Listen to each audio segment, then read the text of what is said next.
Welcome to RPG Archive. We've got another great episode today. We've got fabulous guests. That's right, guests plural. This is the first time we've had multiple guests on the show.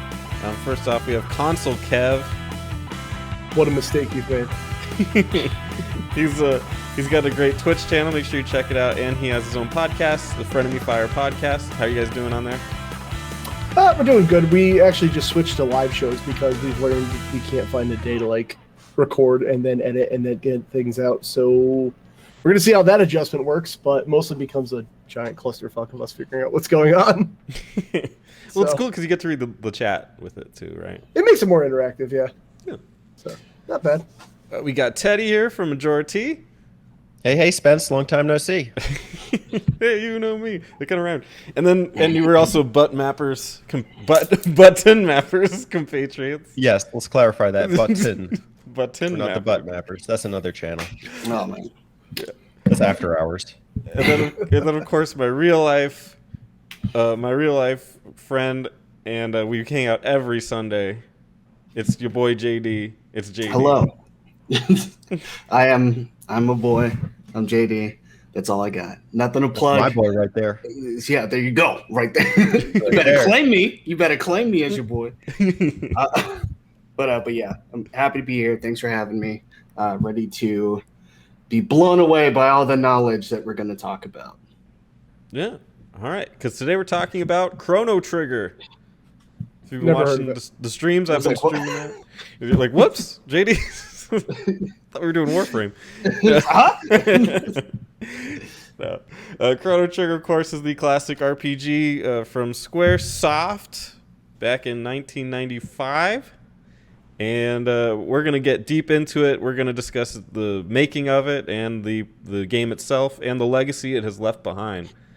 Before we get into that, anything, Kev, that you want to say about Chrono Trigger? I've played it 4 times in 4 different ways. So I think the first time I played it was on a Super Nintendo emulator, and then I got the bad ending, and I was like, that was good enough for me, because I was dumb. And then I played it on DS, which is the best version of that game. True.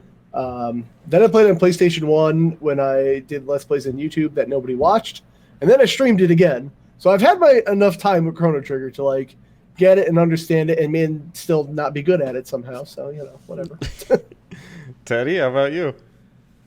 Well, we're coming fresh out of the timeout, so it's good to be out of timeout and be back in, the real world. But Chrono Trigger is a game I've played twice. I played it back in the day, maybe 2016, 2017, and enjoyed it for what it was. But I think I needed the time for it to sink in, to replay it and re-experience it. And since we played it on the timeout, I beat Lavos. I did all the extra side quests and had a really good time. So I'm excited to talk about it today. JD, how about you? This is legitimately my first time actually beating it. I watched my brother beat it on the Chronicles, the PlayStation 1 Final Fantasy whatever Chronicles thing, where it came packaged with, I think, Final Fantasy 4? Something like that? 6? I think it's 6. Oh, that's one how I of them. did it. No, I think 5 and 6 are in their own thing. I don't know. Maybe I'm wrong. Something. It was packaged with one of them, and that was legitimately the second time I've ever heard of Chrono Trigger. The first time my brother borrowed or traded Tomb Raider 1 for Chrono Trigger on SNES. We didn't have one. I was like, "What did you just do?" That was in Hawaii. We were stupid. We were kids. But anyway, Final Fantasy Chronicles was 4 and Chrono Trigger. Okay. Regardless, first foray, had no idea there were so many endings of it, and then when I finally played it, it was like it just felt different being in control of it compared to watching it. So good times. Yeah, Spencer, how about you? Oh, thank you. I thought you never asked. I did. Chrono Trigger is the most important game in my life. It's the game that got me into RPGs, and I used to be a really generic gamer, just whatever I could get my hands on, and then I played Chrono Trigger at a friend's house on an emulator, and I immediately fell in love, and just from then on just tried to find games that could duplicate that, and that kind of just led me down loving RPGs. So it's important to me. So thank you guys for joining. I appreciate it. You guys ready to get The started? only reason I knew Oh. that it wasn't 6 is because I've been aggressively hunting PS1 games, so that's why I kind of jumped in there.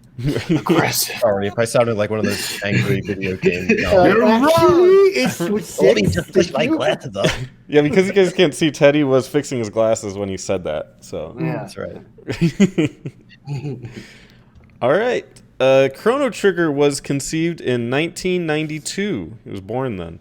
By Hironobu Sakaguchi, producer and creator of the Final Fantasy series, Yuji Horii, writer, game designer, and creator of the Dragon Quest series, and Akira Toriyama, character designer of Dragon Quest and creator of the Dragon Ball manga series. Let's pause there. Wow. Can you believe that there's 3 people like that just decided to make a game together? He said, "Fuck it." I guess they were Let's do traveling it. to the United States to research computer graphics, and the 3 decided to create something that no one had done before. All right, we gotta go learn how to do computers though. But what if we made an RPG? Well, this should be any RPG enthusiast's dream collaboration, especially at that time. Final Fantasy and Dragon Quest combined. Yeah, and to put it into some perspective, 1992, I did a little bit of research on the games that were coming out from both companies. And Enix I don't know, and it's 1992, I don't really know what date, but in 1992, Enix came out with Dragon Quest V, Yeah. and Final Fantasy had 4 in 91, and then 5 late 92. So that kind of puts you kind of gives you an idea of where each company was at with their big products. 5 on Dragon Quest, we haven't gotten there yet with Teddy and I, but we're gonna get there. That was a pretty legendary game story-wise. It was probably the biggest storyline video game that they'd come up with. And then 4 was a huge game that actually did come out in the U.S. as 2, and 5 never made it to the U.S. But it was more of a job kind of game, which is also people really like it now, but didn't make it to the U.S. until way later. Did you guys play any of these games back then? Not back then, but I did just get Dragon Quest V on like a Super Nintendo repro cart, so I do have to play that soon.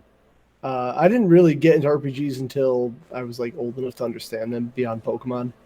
So once I learned how to read, and then I think my first one was like Legend of Dragoon, and there's good reason for that. So. No, my first RPG that I ever played was actually Final Fantasy VII, because I was like, why can't I move like when I'm in combat? Like, this is stupid. And I just remember being like, oh, I have to press something to attack, and my brother was all confused, but eventually we picked it up. But It's not RPG related, but the most story-heavy game series that I was brought up on was the Zeldas, starting with Ocarina of Time, then going to Majora's Mask, and so on and so forth. So I've always had kind of that affinity for narrative in video games, but as far as turn-based RPGs goes, it was Pokemon through, grade school. Same. Pokemon only. And then Chrono Trigger changed all that. I didn't even care about the story of Pokemon, which I guess there really isn't, but I didn't bother with any story in any video game until way later. In 1992, I mean, we were all pretty young, I'm sure, at that point. I was 4. I was just born. I'm the oldest. Oh no. well, I think it was 2 or 3, depending on when it happened. So hey, I'm right there with these fans. Oh, thank you for not making me feel too old. Gray hairs, gray hairs. Yeah. So I guess it was kind of impossible for any of us to really get into these games. Right. I'm gonna start this one up now. Yeah. Well, after spending over a year considering the difficulties of developing a new game, and I get all this from Wikipedia, by the way, this section, so you know it's true. They received a call from Kazuhiko Aoki, who offered to produce. The 4 met and spent 4 days brainstorming ideas for the game. Square convened 50 to 60 developers, including scenario writer Masato Kato. And JD or Teddy, tell me if I'm wrong on these pronunciations. I know you guys know this better than me. Whom Square designated story planner. Development started in early 1993. An uncredited Square employee suggested that the team develop a time travel-themed game, which Kato initially opposed, fearing repetitive, dull gameplay. Let's stop there. What do you guys think about time travel in video games? And how do you think, especially back then, do you think it was a bad idea, good idea? I think it depends on the theory that you're going based off of. if it's a single continuity or if it's this multifaceted one, you get different results. So you get your BioShock Infinites of infinite universes versus your Chrono Triggers, which is, I mean, it's sort of infinite. It's finite, but it's like, it doesn't feel so outside of the realm of possibility. Hey, if I did this instead of this, this happens instead, kind of a thing. Mm-hmm. It feels a little bit more conclusive.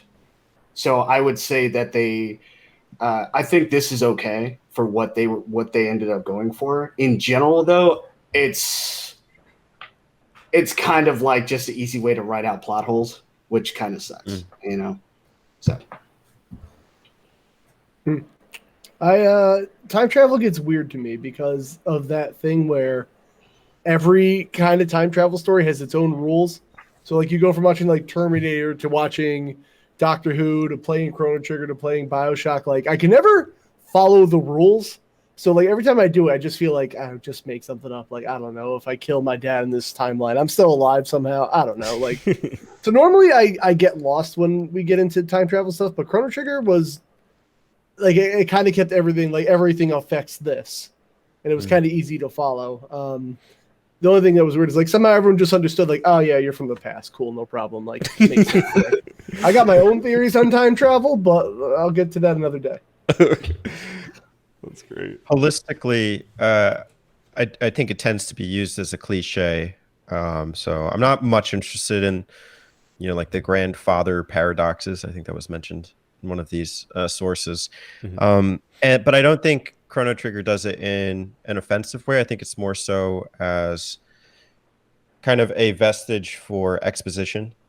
To use details as far as like certain time periods go, to almost treat them as like levels, like, here's your ice level, here's your water level. Well, it's more so here's the prehistoric level and here's the the future level. So I think it works in Chrono Trigger in that regard. There are those like little moments where they play with like, well, what if Marl came back and then replaced the queen? Well, I mean, it's just a fun little note. I don't think it needs to be taken too seriously. Yeah, I agree. I think the struggle is making it fun. And if you can do that, you can make everybody forget that there's a lot of other variables in time travel and just focus on it. Hey, it's a fun adventure. So I think that's the struggle they were going to face with this one. Okay. You guys ever played another game with time travel that you really liked?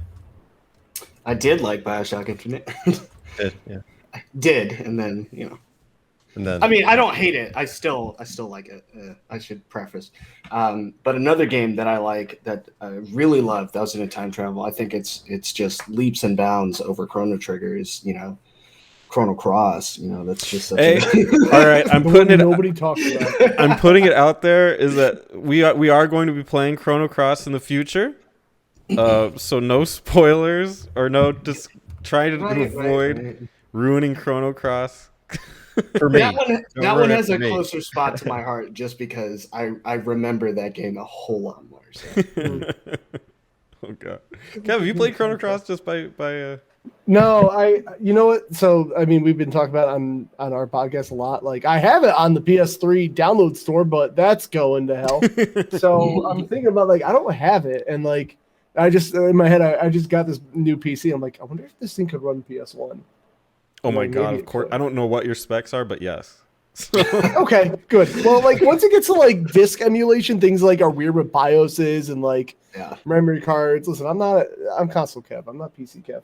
So maybe I'll try it. If there's like a re-release of it, I'd love to play it like legally, obviously. But like the PlayStation, like trying to download old games like from the list is awful. And I'm sure a disc for that is like way too expensive. I'm gonna find out. But I do need to play it. PS3 run PS1 games? All the PS3s do. So why not get a physical of? I was just going to see how much it costs. Because cheap, I'm cheap is the answer. Yeah, 25 or so. Oh my god, it went up.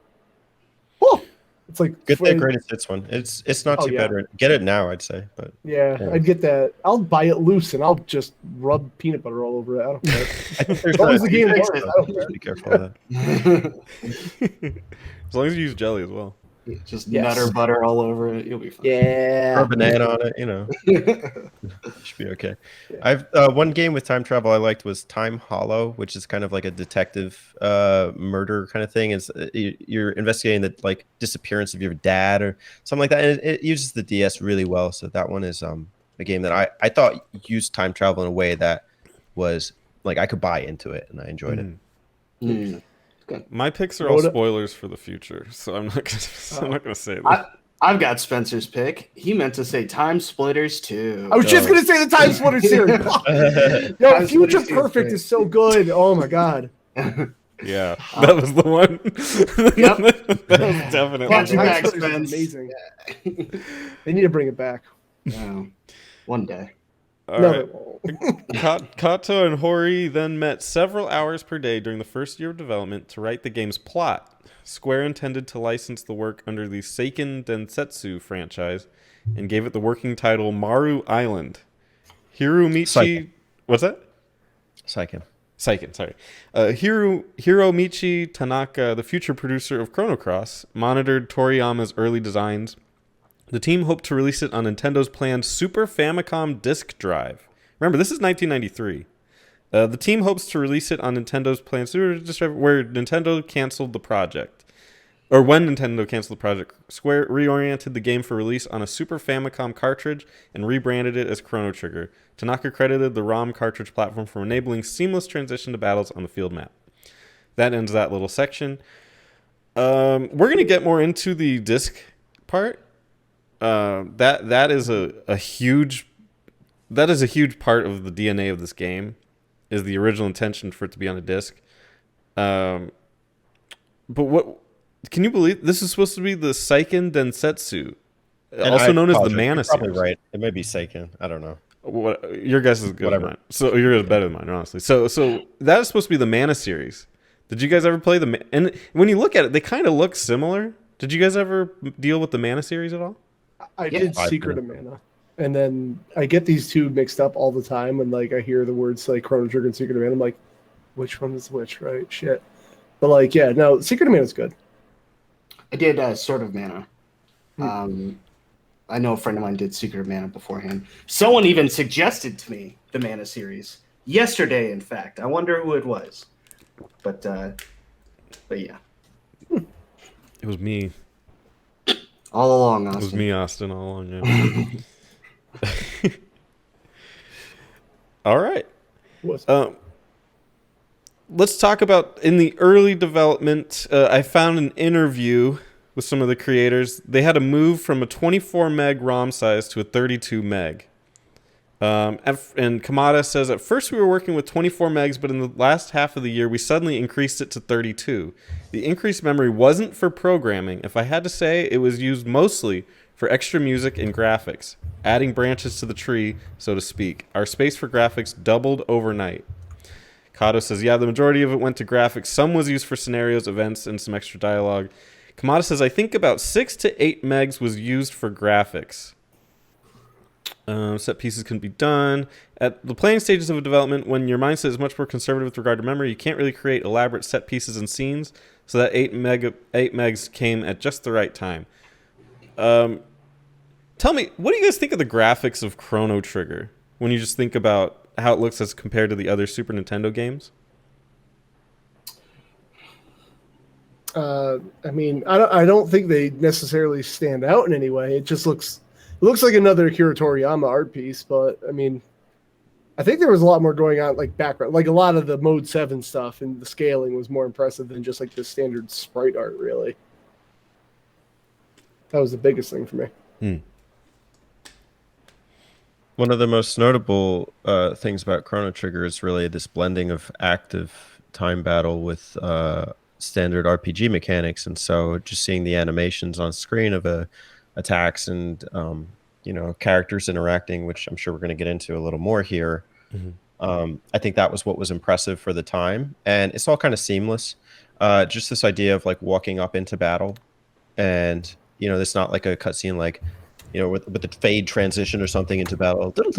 No, it's like you can see the characters on screen, and like one of the very first monster sets, they're called fiends that you see. They're like kicking an apple back and forth. and then you like you go into the battle, and then they go like, so that I think that's kind of where the fun of the graphics comes in.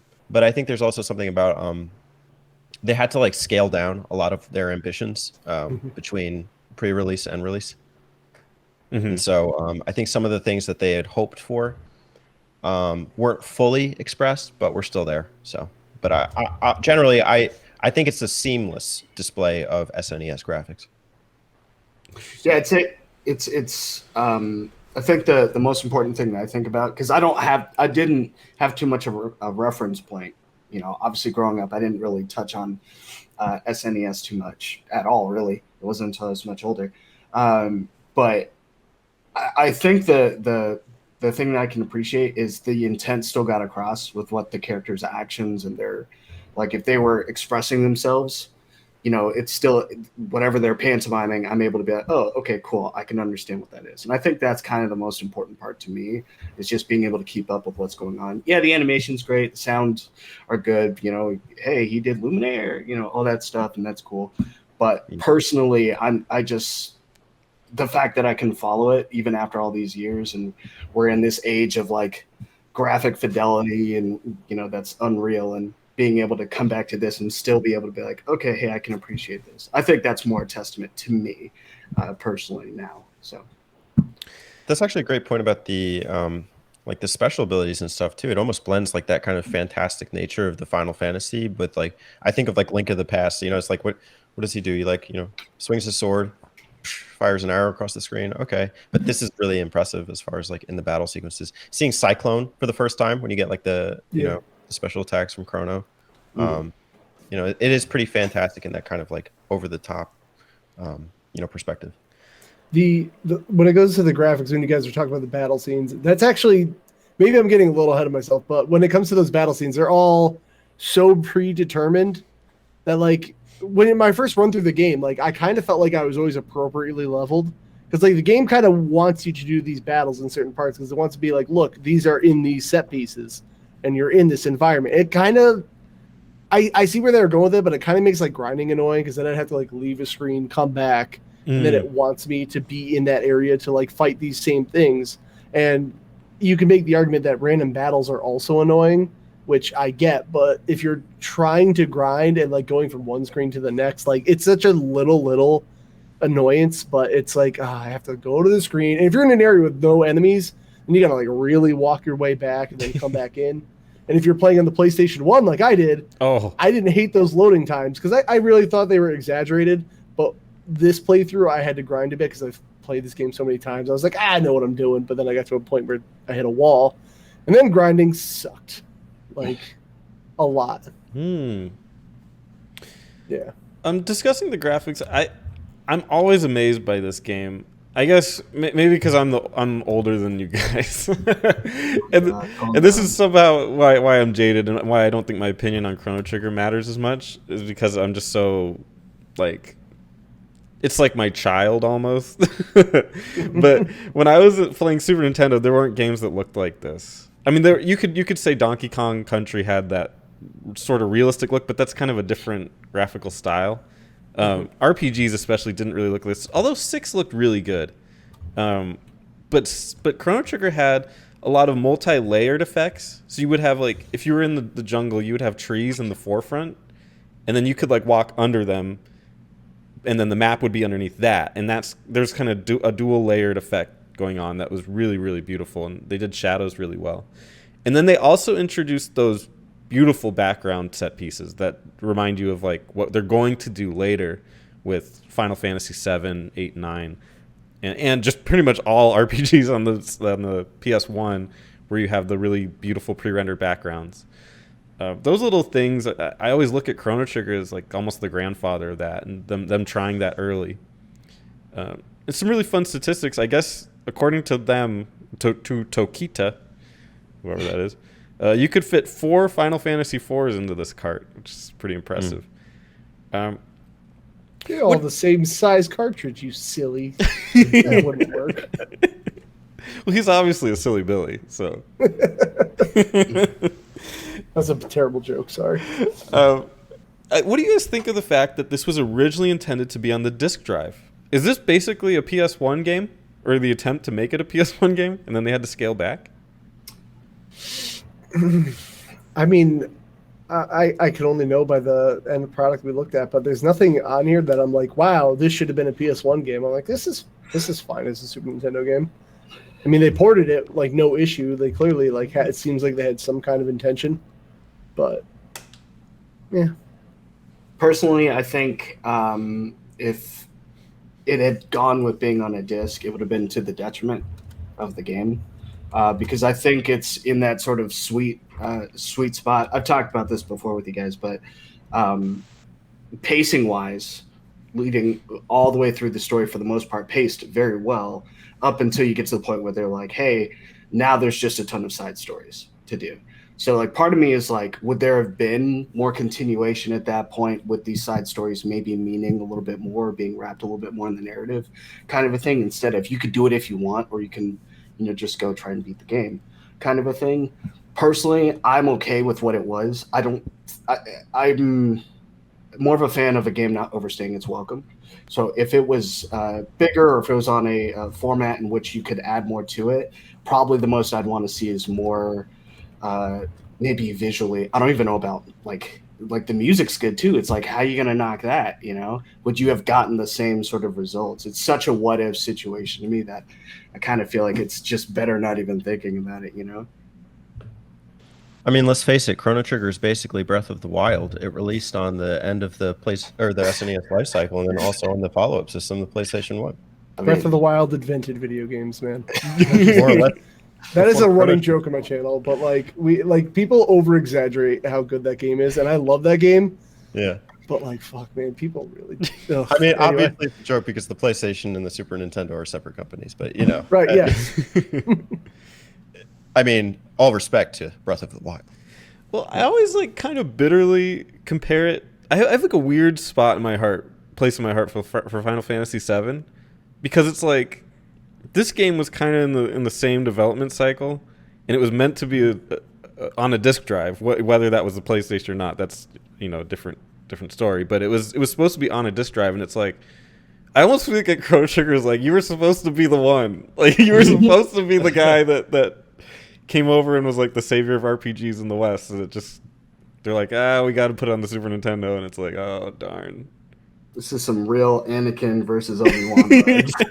Yeah. You were supposed to unite the nations, not destroy them. Yeah. I hate you. It just makes me think of what could have been if this actually just came out on the PS1 and looked, more like Final Fantasy VII and had that appearance. I would prefer the pixel art, I'm going to be honest. I don't want it to have those weird Popeye forearms and all that. Yeah, I got to be honest. I like Final Fantasy VII does have its funny moments, but I found myself laughing a lot more in Chrono Trigger, and I kind of feel that leads to its charm being on that sort of the format that it's on, as opposed to, having this, heightened scale of realism with the Popeye arms and all that stuff. So. I mean, if we're going into Final Fantasy VII versus Chrono Trigger is just like start to finish well made and has high replay value. Just I can't say that about Final Fantasy VII. Whoa, I don't want to touch that. You're gonna get me in trouble. What's up, Reddit? They hate me enough for Teddy. Leave me I'm alone. gonna disconnect my call right now. See y'all later. Was Final Fantasy VII actually inferior to Chrono Trigger? Teddy, I agree with you, but Reddit hates me right now, so I don't want to start. What the fuck did you do as a new person on Reddit? What the hell did you do already? Well, Let's not go there. It's probably the sins of his past. I tend to put stuff out there that has inflammatory thumbnails, so I could get people interested. And I put titles.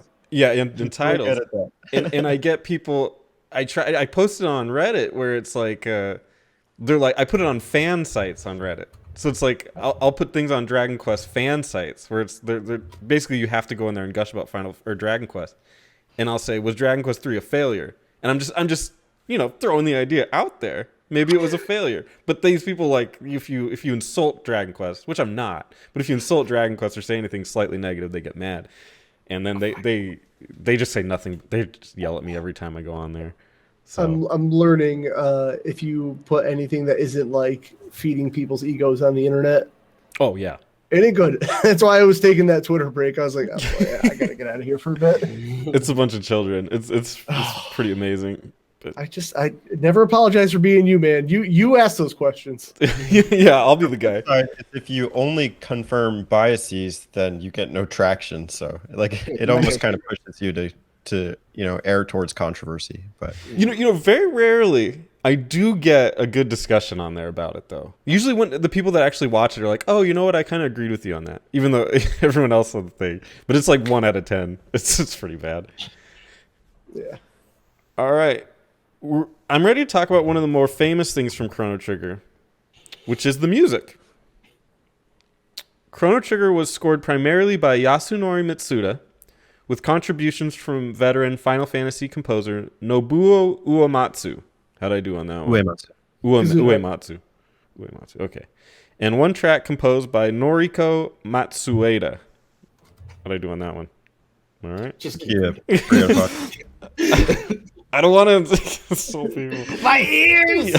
A sound programmer at the time, Mitsuda was unhappy with his pay and threatened to leave Square if he could not compose music. Hironobu Sakaguchi suggested he score Chrono Trigger, remarking, "Maybe your salary will go up." I love that. Maybe. Fired. Cross your fingers. Mitsuda composed new music and drew on a personal collection of pieces composed over the previous 2 years. He reflected, "I wanted to create music that wouldn't fit into any established genre, music of an imaginary world. The game's director, Masato Kato, was my close friend, and so I'd always talk with him about the setting and the scene before going into writing. He slept in his studio several nights and attributed certain pieces, such as the game's ending theme, to faraway times, to inspiring dreams. He later attributed this song to an idea he was developing before Chrono Trigger, reflecting that the tune was made in the dedication to a certain person with whom he wanted to share a generation." I guess love? Is that what he's doing? He also tried to use leitmotifs? Am I saying that right? Elite hacks or motifs, bro. Yeah. Yeah, okay. Whatever Kev just said. As the Chrono Trigger main theme to create Old memes. a sense of consistency in the soundtrack. He wrote each tune to be around 2 minutes long before repeating, unusual for Square's games at the times. He suffered a hard drive crash that lost about 40 in-progress tracks. After Mitsuda contracted stomach ulcers, Uematsu joined the project to compose 10 pieces and finish the score. Mitsuda returned to watch the ending with the staff before the game's release, crying upon seeing the finish scene. Wow. So I'll stop there. That's the story of the music behind Chrono Trigger. I'll let you guys take it away. What do you guys think of Chrono Trigger's soundtrack? That's a little bit too real of a story, by the way. Sorry to bring you guys down. God damn. After those stomach ulcers, the real lavos. Why was he crying? Are these tears of joy or tears of sadness? I'm assuming. But at the same time, like going back to what I was saying about it being on a different, sort of format, I think it's important that the game was made for what it is because we have good music like this.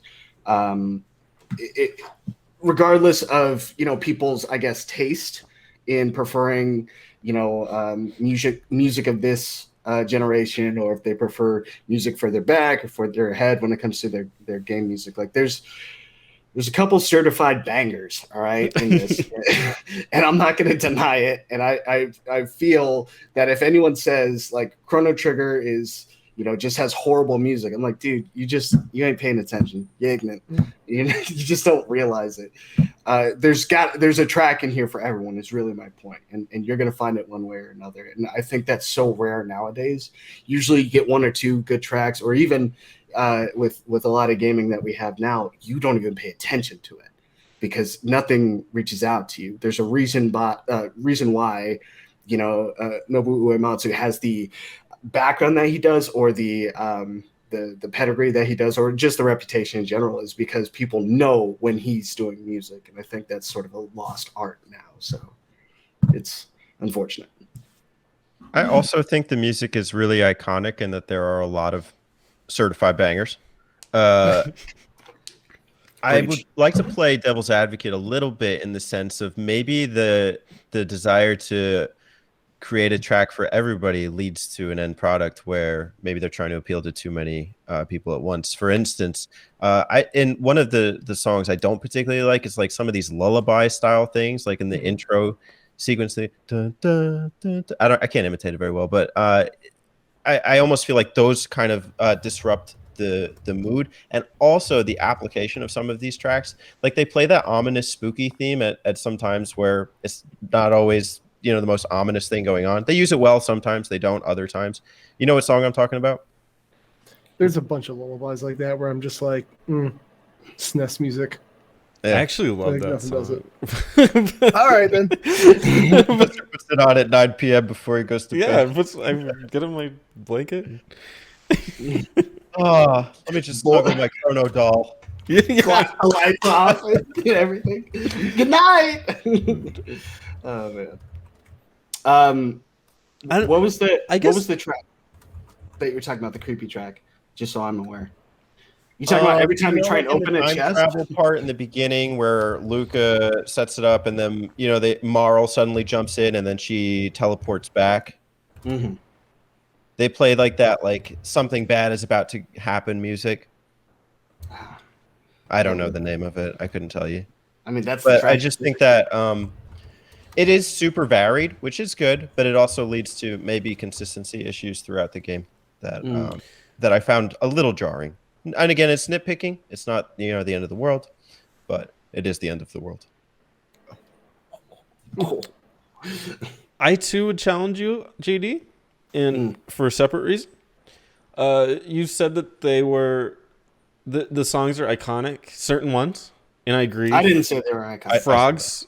Oh, okay. Well, Frogs to me is pretty iconic, and they used that in like an E3, which actually made me mad. But they used it in E3 to say like Square Enix's thing is coming up, and they played Frogs music, and I was like, oh, they're gonna do something with Chrono Trigger, and it turns out they didn't. But they knew that song would get people.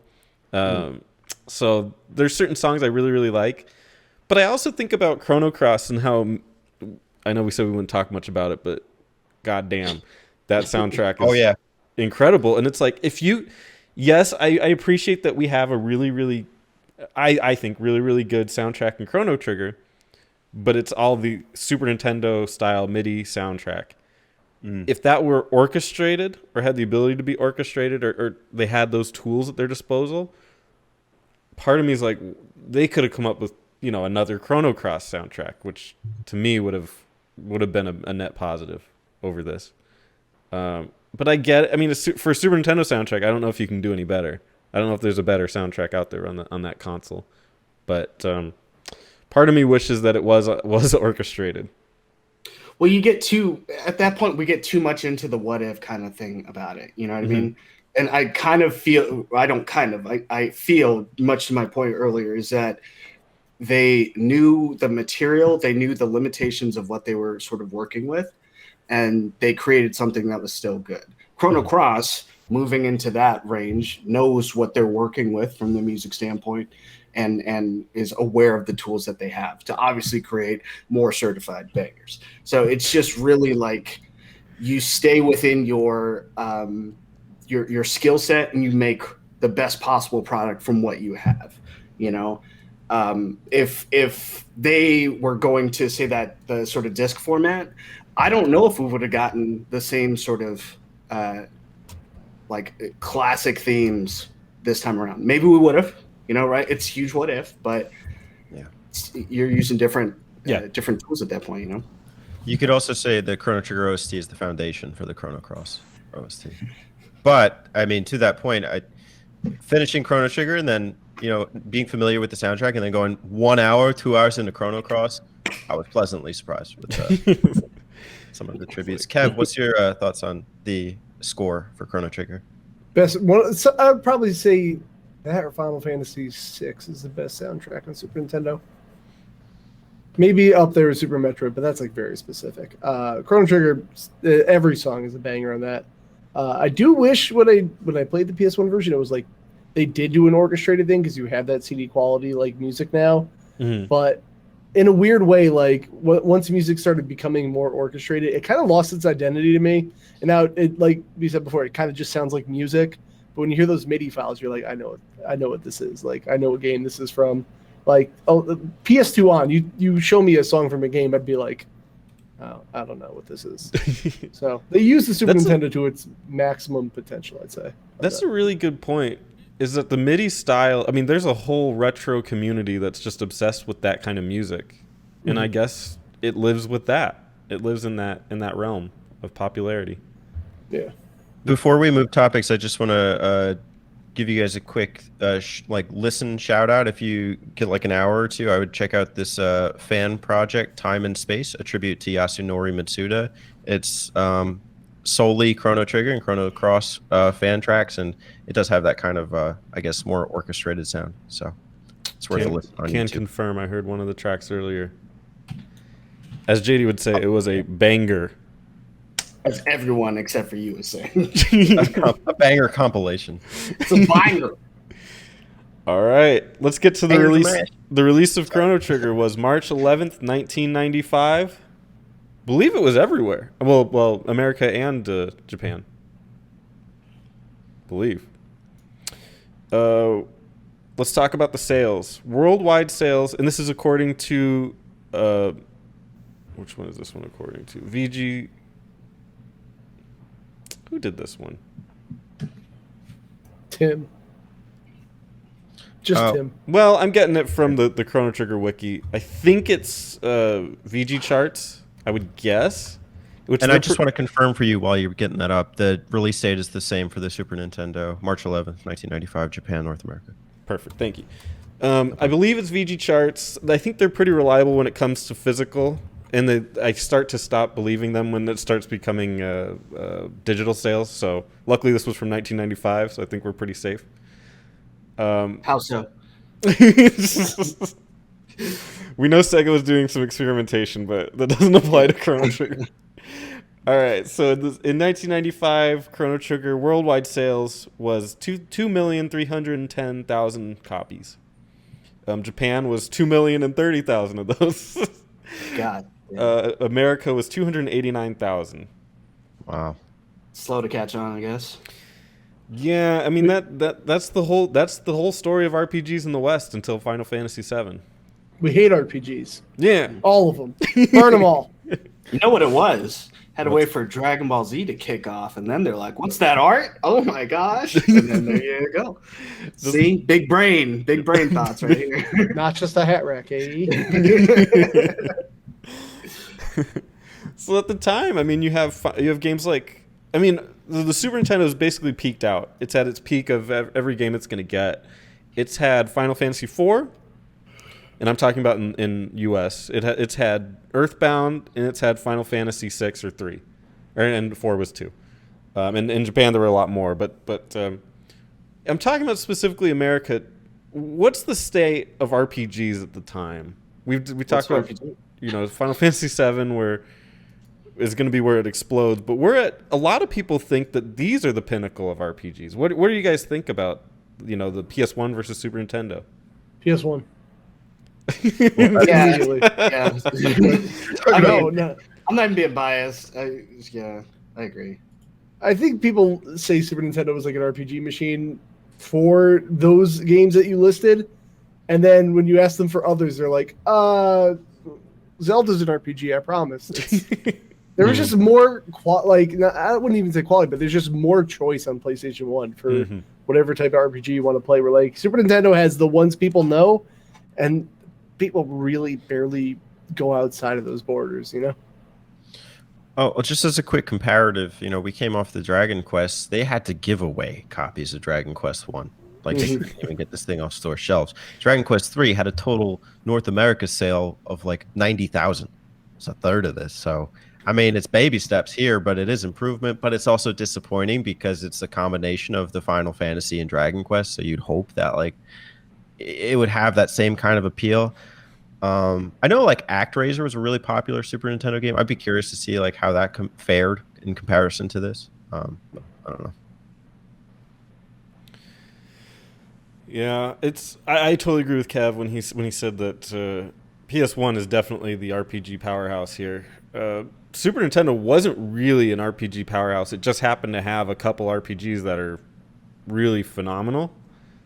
Mhm. And you can see that with specifically speaking with 6 in Chrono Trigger, Final Fantasy 6 and Chrono Trigger, they were preparing for what the future of RPGs would be. And Dragon Quest 2, but that didn't come out over here very much. So really you can see that they had the framework for Final Fantasy 7 in mind, and 9 and all that stuff going forward. And then because of the explosion of 7, you're going to get all the... I mean, if people are buying RPGs, they're going to make RPGs. And that's how you get the PS1, where that is the RPG powerhouse. And that's where it all kind of culminates. So it's unfortunate it didn't happen on the Super Nintendo, but that's the way the cookie crumbled with history. It's unfortunate it didn't happen on the N64. Bad system. Oh. 64 too. I'm telling you, would have been a banger. Let's talk about the reception of Chrono Trigger. The game was a bestseller in Japan. The game's SNES and PS1 iterations have shipped more than 2.36 million copies and 290,000 abroad. The game ended 1995 as the third best-selling game of the year in Japan, behind Dragon Quest VI: Realms of Revelation and Donkey Kong Country 2: Diddy's Conquest. Wow, there you go. Game was met with substantial success upon release in North America, and the re-release was also successful. It got much critical praise in Famicom. It got an 8 out of 10, and later a 9 out of 10 in their Reader Cross review. Compared favorably with Secret of Mana, Final Fantasy, and The Legend of Zelda: Link to the Past, with improved graphics, sound, story, and gameplay. GamePro praised the varied gameplay, the humor, the ability to replay the game with previously built-up characters, and the graphics, which they said far exceed even those of Final Fantasy VI. They commented that combat is easier and more simplistic than in most RPGs, but argued that most players would choose an easier RPG of this caliber over 100 more complicated but less developed fantasy role-playing adventures. They gave it a perfect 5 out of 5 in all 4 categories. EGM gave it their Game of the Month award, with their 4 reviewers praising the graphics, story, music, yada, yada, yada, as extremely original and extremely captivating. IGN said that it may be filled with every imaginable console RPG cliche, but Chrono Trigger manages to stand out among the pack, with a captivating story that doesn't take itself too seriously, and one of the best video game soundtracks ever produced. Seems accurate. I mean, it's one of the best Super Nintendo games of all time. They nailed it. I mean, I find what else you gotta say? I find something interesting about the Super Nintendo release. Famitsu, who they're like the gold standard out in Japan, or at least they were back then. Maybe they still are. They gave it a 34 out of 40. You guys surprised by that? Famitsu's been wrong before. I'm trying to think. There was a game that they gave like a 40 that was just historically just waned. I'm trying to think what it is. Let's see. I was going to ask a question. Is this legitimately the first RPG with New Game Plus? That is something I wanted to talk about. Is that further down? I believe it's further down. Okay, we'll bench it then. That'll be addressed. I did see like that, and the kind of, there was a couple of things that were semi-new features. Some were just kind of like improved and enhanced upon previous games. I'm not sure about that one. Yeah. I did want to say I have the Nintendo Power review up in an archive, and one of the quotes from it is, this massive 32 megabit game has all the elements that attributed hundreds of thousands of players to the Final Fantasy series, but it improves on Final Fantasy in almost every area. In fact, once you begin playing Chrono Trigger, you'll wonder how you were ever happy with anything less. Whoa. I'm not like super big on the... I just haven't delved too much into the Final Fantasy series besides 7, 9, and like an hour or 15. How do you guys feel about Chrono Trigger as compared to the Final Fantasies before it? Well, before it, it's kind of weird because I played Chrono Trigger after I played some kind of Final Fantasy in my life, so that battle system was weird to me. When I was expecting to be like, oh, it's my turn now, it's your turn now, it's my turn, and I guess I never really understood what the active and wait battle system was. I thought it was there was a setting to make it that way, and it confused the hell out of me until I finally got the hold of it. I mean, Chrono Trigger is good, but it I would say one of the weakest parts of it is like the magic system. I really feel like magic wasn't as important except against like Magus, really. And Final Fantasy kind of gave everyone a little bit more of a purpose. Because once I found like a good team in Chrono Trigger, I just stayed with them. I didn't really switch it up too much. I'm trying to think. I don't remember. I don't remember too well, like, because we beat Chrono Trigger before we beat Final Fantasy IV on that double disc set that we had, and then I kind of just 4 was just really generic to me, I guess, or just plain, not in a bad way. It was just like, oh, okay. And then I don't remember beating 5. I'm pretty sure my brother beat it because those are 2-player. You could plug in and play on those, if it was 2-player. And then 6, my brother beat by himself. I don't remember too much of 6 either. So personally, I don't have an answer for you. Sorry. I can say that when I played Chrono Trigger and played through it, yada yada. It was my first big game. I had a very difficult time going to the other ones, but not 7. Going forward was fine. Going backwards was hard. Because Chrono Trigger, especially 4, 6, I don't know. You could make the argument 6 is still up there, but going to 4 was very, very difficult because it's just like, why would I? Someone was like, why would I put up with this? Like it's not, the graphics aren't as good, the combat isn't as good. I actually I disagree with Kev. I think the magic is one of my highlights of this game. I really like it, but we'll get more into that later. I had a very difficult time going back. So I kind of agree with that, although I also was not a product of that time. So it's hard for me to also speak to it. Yeah, I definitely think like at that time they made such a deal out of this idea of the fusion of turn-based and active battle because it was kind of revolutionary in a sense. I know Final Fantasy dabbled with that, but there is something kind of empowering about taking control of the characters in Chrono Trigger in a way you don't see in a lot of other RPGs, even to this day. And I remember another quote, I don't remember where this came from, but one of the creators, developers, producers was saying how in other standard turn-based RPGs, if you put 100 players, you gave 100 players the same battle, most of them would do it the same way. Versus with Chrono Trigger, it's really up to the player how they want it to play out. And, you could organize teams, you could set the commands, you could like pick between characters, you could sit and watch their animations. And while I don't know like how distinct it is from the standard turn-based battle, well, I don't necessarily agree with that, coming off of Dragon Quest and finding my own ways to kind of take care of battles, I do appreciate the novelty of it in Chrono Trigger. All right, we've talked about the lead up to it. Are you guys ready to talk about the game Chrono Trigger? It's been an hour. I thought it was starting now. Graphic novel. All right. Let me get down to the story. All right. In 1000 AD, Chrono and Marl watch Luca and her father demonstrate a new teleportation device at the Millennial Fair. When Marl volunteers to be teleported, her pendant interferes with the device and creates a time portal that she is drawn into.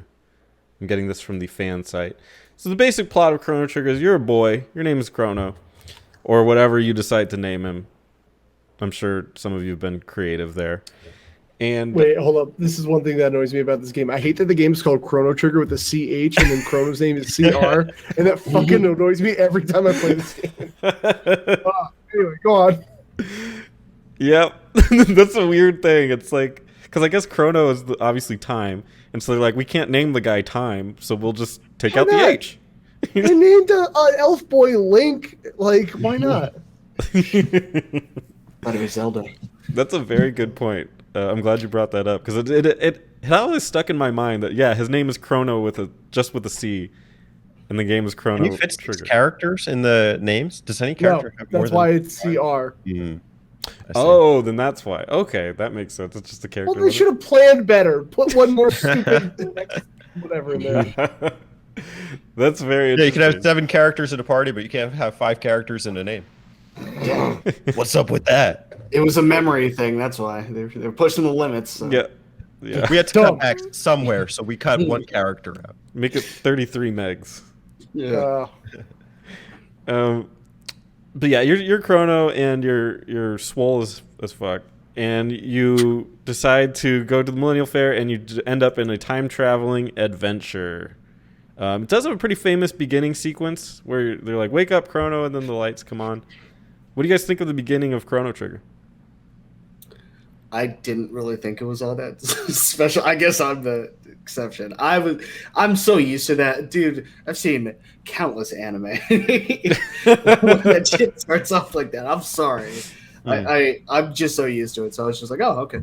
You're waking up. Get out of bed. We gotta start. Pretty much, man. It's like you just got done working out. You just hit a personal best again. You bench 400 pounds. Time to get up and go to the fair. All right, okay. Yeah. That beginning for the first time you play is real special, but like every other time, like, all right, let's get past the fair. Like, yeah, That makes sense. Teddy, did it blow your mind watching him wake up like that?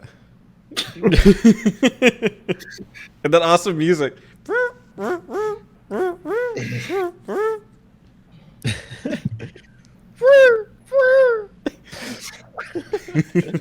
really love how mom wakes you up and then you actually have to press left to get out of bed. Pressing glove. bold choice to make it left instead of right. It's really innovative. in control of Chrono. From that moment, I was hooked. No, Right.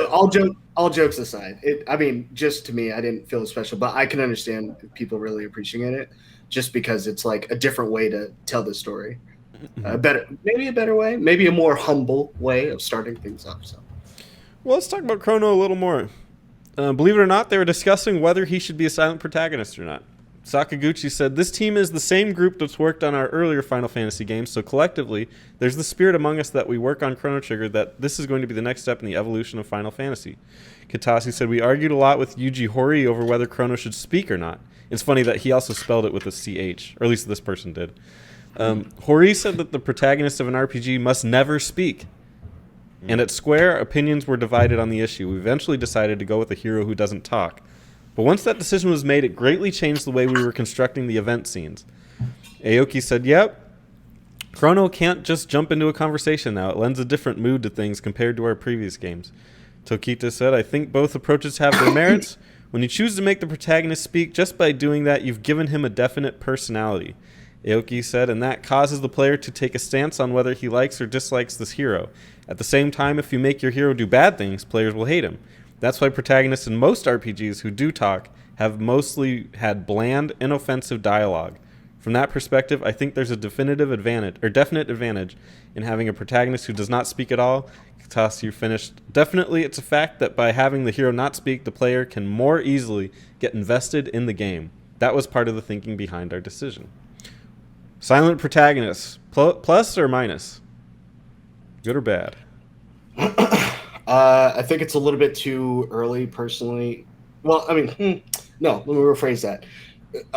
Silent Protagonist was new to me, growing up, because I'm used to my character speaking, right? I'd played enough games where they had spoke.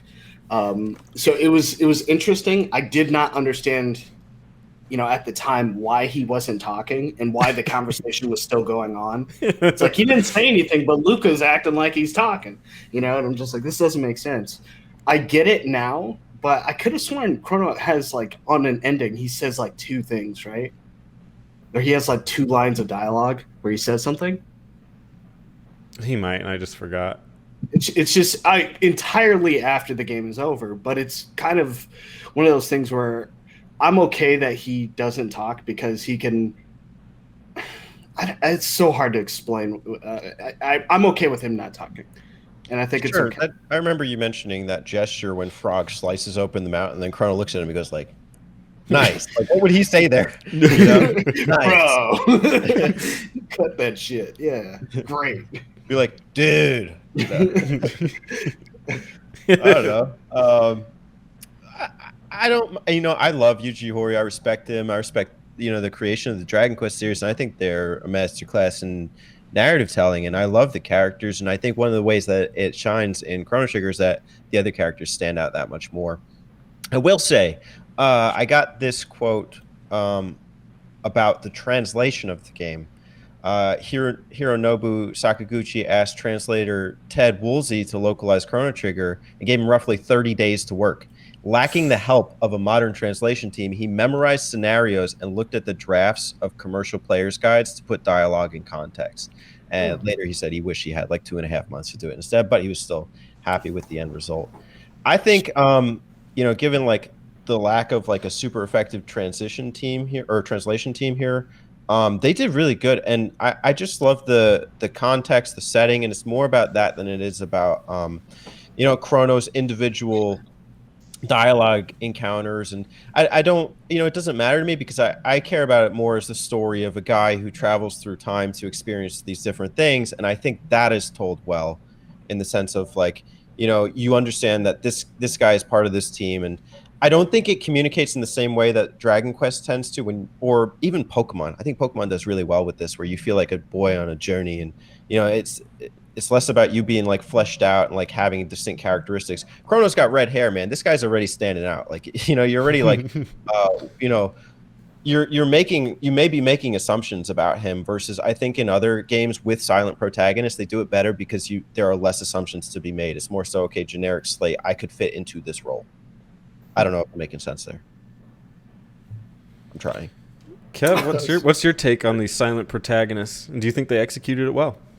I mean, at the time it was probably fine, but I'm at the point where like I'm so annoyed of having a silent protagonist in games. Like it's such a trope now, but back then, like I get it, but it always does annoy me when like a character doesn't say anything, but everyone's like, "What do you think we should do?" No, yeah, you got a point. I'm like, I don't fucking shut up. Yeah, that's stupid. Yeah, for sure. Yeah, I think it like Zelda has that problem too, but there are some games where they kind of make it funny, be like, you're not much of a talker, right? Whatever. Okay, I'll decide for you. Like, those I always thought were like way funnier. Yeah. Instead of like the ... Oh, you're this character. I'm like, I didn't say that, but okay. Do you think the character in Persona 5 should talk?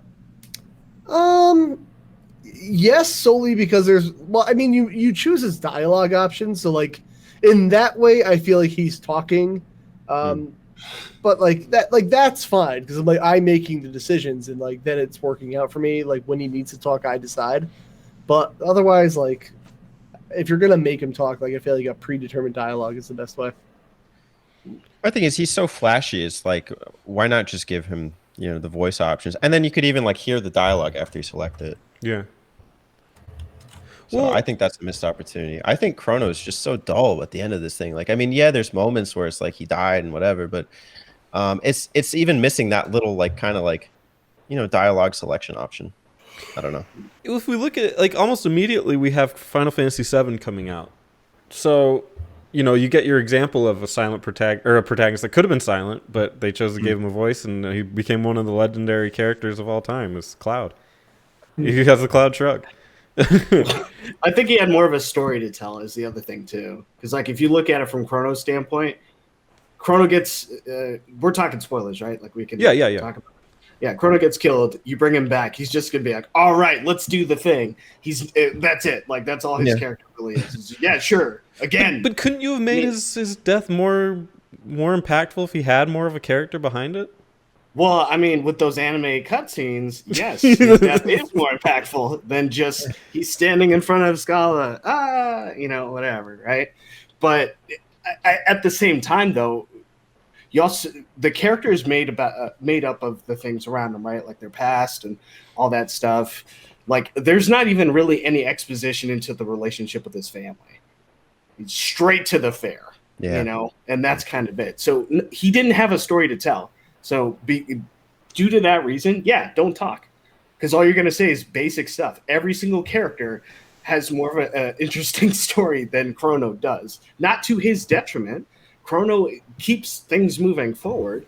But Chrono's all the time, all he's ever going to say is, let's do that. Sure thing.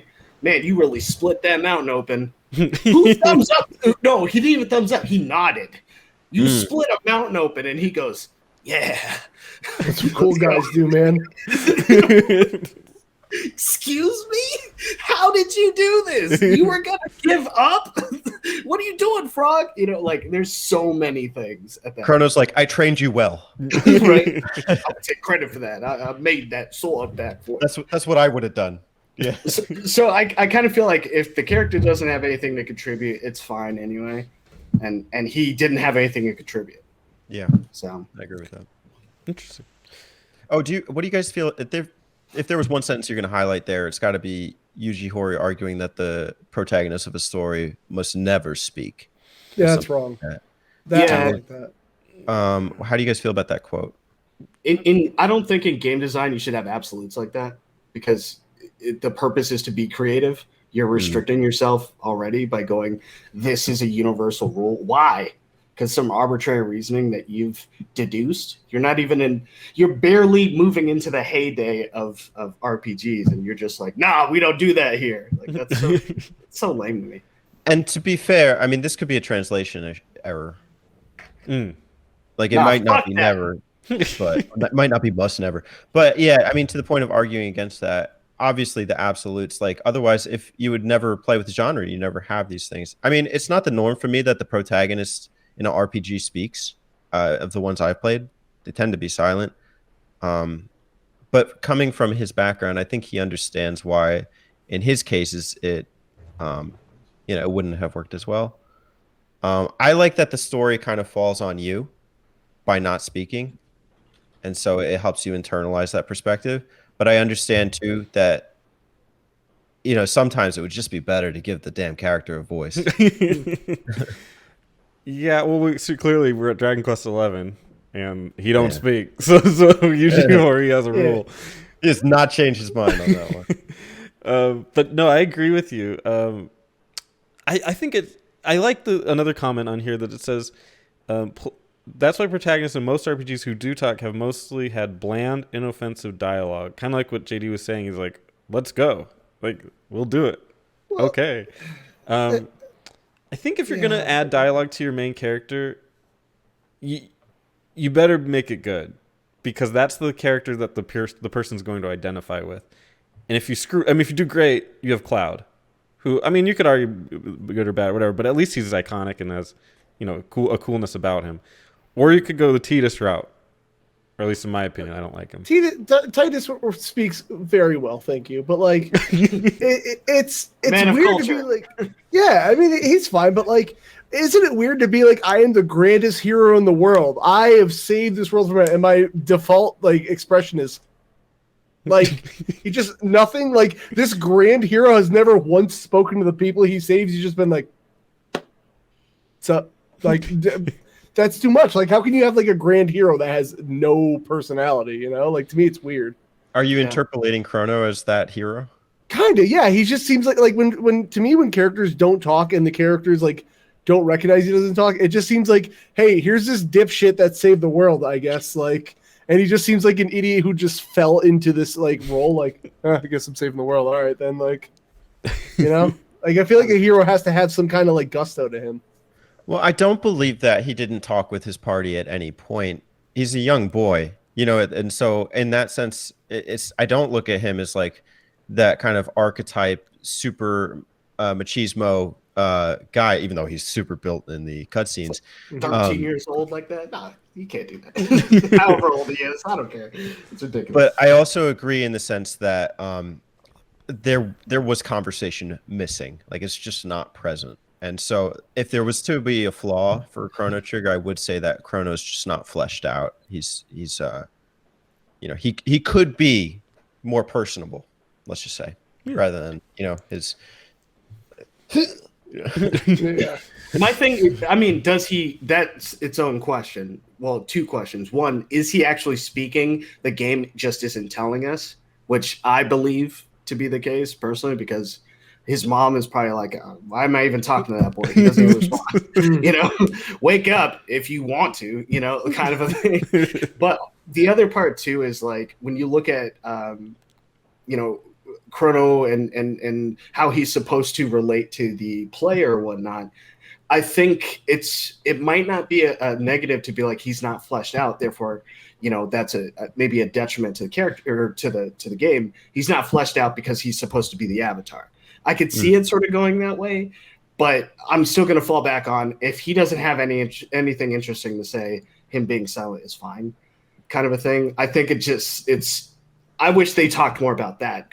He actually does talk. We just didn't care to have the player know about it because we wanted to preserve immersion or something like that. I don't know. Yeah, this is almost like an evasive maneuver to just make sure that people, don't attribute negative feelings to him. Yeah, have your cake and eat it too. The abyss syndrome or something. Mm-hmm. What if Chrono's like a big douchebag? What if his voice doesn't match? Okay, guys. I got an idea, guys. Nice try, Frog, but I could have sliced it in half. In quarters. He's just one-upping Frog. He's like, let me see that sword real quick. All right, let's talk about the combat. I've got a couple of things here. No random battles, dual triple techs, area of effect, and the active time battle system. So those are some ideas here. What do you guys think of the combat in Chrono Trigger? Fine. I like the combat. Like I said, it was weird to get used to at first. There would be times where I'd do an attack that was supposed to hit two people, and they're just like 1 pixel away, and I was like, "Come the fuck on." But then once you get like the ultimate abilities, you kind of become a little overpowered. And I kind of, like I said, I found one team that I really liked, and I stuck with it by the end. Who was that team, by the way? It was Chrono, Ayla, and Frog. So, because he had something that can heal the whole party, or not the whole party. He could fully heal one person, and then him and Ayla could do Slurp Kiss, which would pretty much heal the whole party. So by the time I got to the end, and I was fighting Lavos, I was like, all right, well, if nobody needs to be healed, then he can attack, but otherwise, heal the whole party. What move did Frog have that fully healed It was like heal 2 or something. Oh. It did enough. Maybe it wasn't fully healed, but it did enough to be like, I'm good. Okay. I think the concept of dual and triple text is really important because the fact of the matter is you're sitting there going, I'm going to wait until you're caught up. Active time, can't really control it, or at least I would assume all of us played with active time battle on. Mm-hmm. I have to, gamble that this guy's not going to hit me before I get my attack off because I'm trying to really hurt this guy. There's another element to the combat, which I think we don't have it listed here, but I think is really important is each battle sort of has a theme, especially when you get to bosses, a specific way to beat them, which is very atypical from RPGs I'm used to, which is beat the guy to death in the RPGs I'm used to. But in that, it's like, dude, fire really hurts this guy. You didn't bring Luca with you, so now you're going to have a harder fight or whatever the case is, kind of a thing, which I so enjoyed because it's like you could really cheese out some of these fights. I mean, we talked about the last time we got together. Like you could put the freaking Tyrannosaur dude, you can put his little minion to sleep and then just beat up the Tyrannosaur the whole time. No other game does that. So I was really appreciative of that. And then obviously, hey, party or team formation is so important.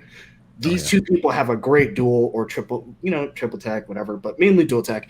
This is money. This is gonna take this guy out. So I feel like that's such an important factor in this game that I didn't even acknowledge until I'm like, 3/4 of the way through, and I'm like, dude, I just realized I've been switching up my team so much, for the most part anyway, to make sure I can beat certain bosses. I think that's great.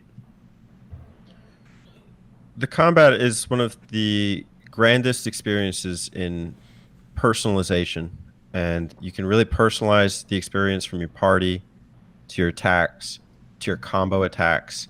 I barely know any other games that allow you to work with the party in such meaningful ways. That almost gives Chrono his voice, is how he coordinates with the other members of the party.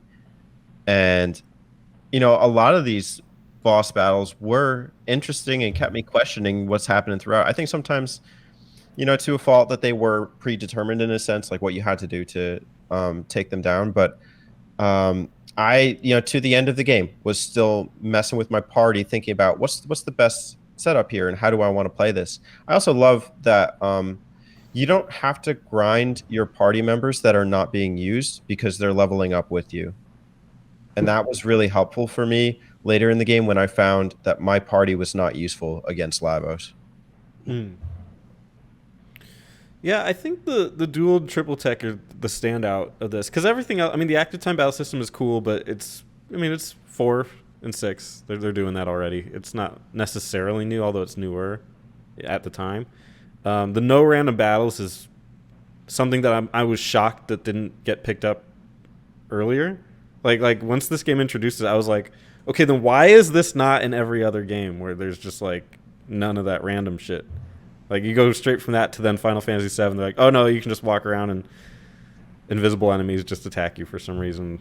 I was confused at why that didn't get picked up. But now we're sort of seeing it with the newer releases of games that they just have the monsters roaming around. You can fight them. But the dual and triple tech, I think it broke that barrier, the really difficult barrier of gameplay that also makes you feel the story. And to me, that is what built my relationships with the other characters. Kind of like what Teddy was saying is like, if you really wanted to like appreciate the other characters, like, oh, well, at least I got this really cool move with Frog and Chrono, or Frog sticks a sword in the enemy and then Chrono electrocutes it. Like, that's badass. It's like, oh, I'm going to pick these guys so they can do that cool move. And, oh, I like that they have this really strong move together, so I'm going to put them on my team. And then you just grow with them and you find that appreciation. So it's a way to connect those dots that, in video games, it's so difficult to do.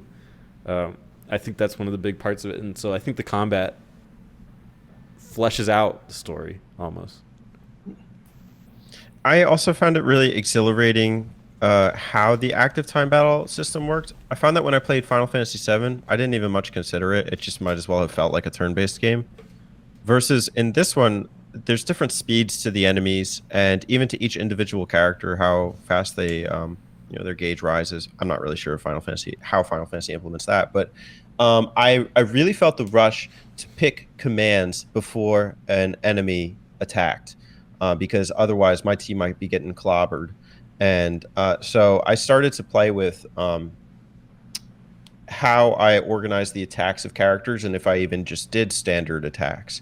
And all the while, you need to be cognizant of things like the magic bar and the health of the party members, and also just what's working. Sometimes it's even hard to just look on the top screen. I was playing on the DS and see like how much damage something would do to an enemy, and even if it did damage. So if your attacks are working against like one of these unique bosses. So I kind of appreciated that that sense of always being on my toes throughout the game. It was implemented better in some parts than others, but overall, those aspects led to a well fleshed out combat system. Yeah, I agree with you on the most part. I always got lost. Like I'd feel like I'd get in a groove, and then before I knew it, like, oh, that person's not ready to attack shit. Like, and they have like a whole strategy plan, and then like somebody's bar is just like a couple spots away from filling up. I'm like, ah, shit, this timing didn't work out the way I wanted to. So I had to get used to it. I did switch over to wait sometimes, just so I could plan better. So can you describe that a little bit? What the wait? Because I've never picked wait before.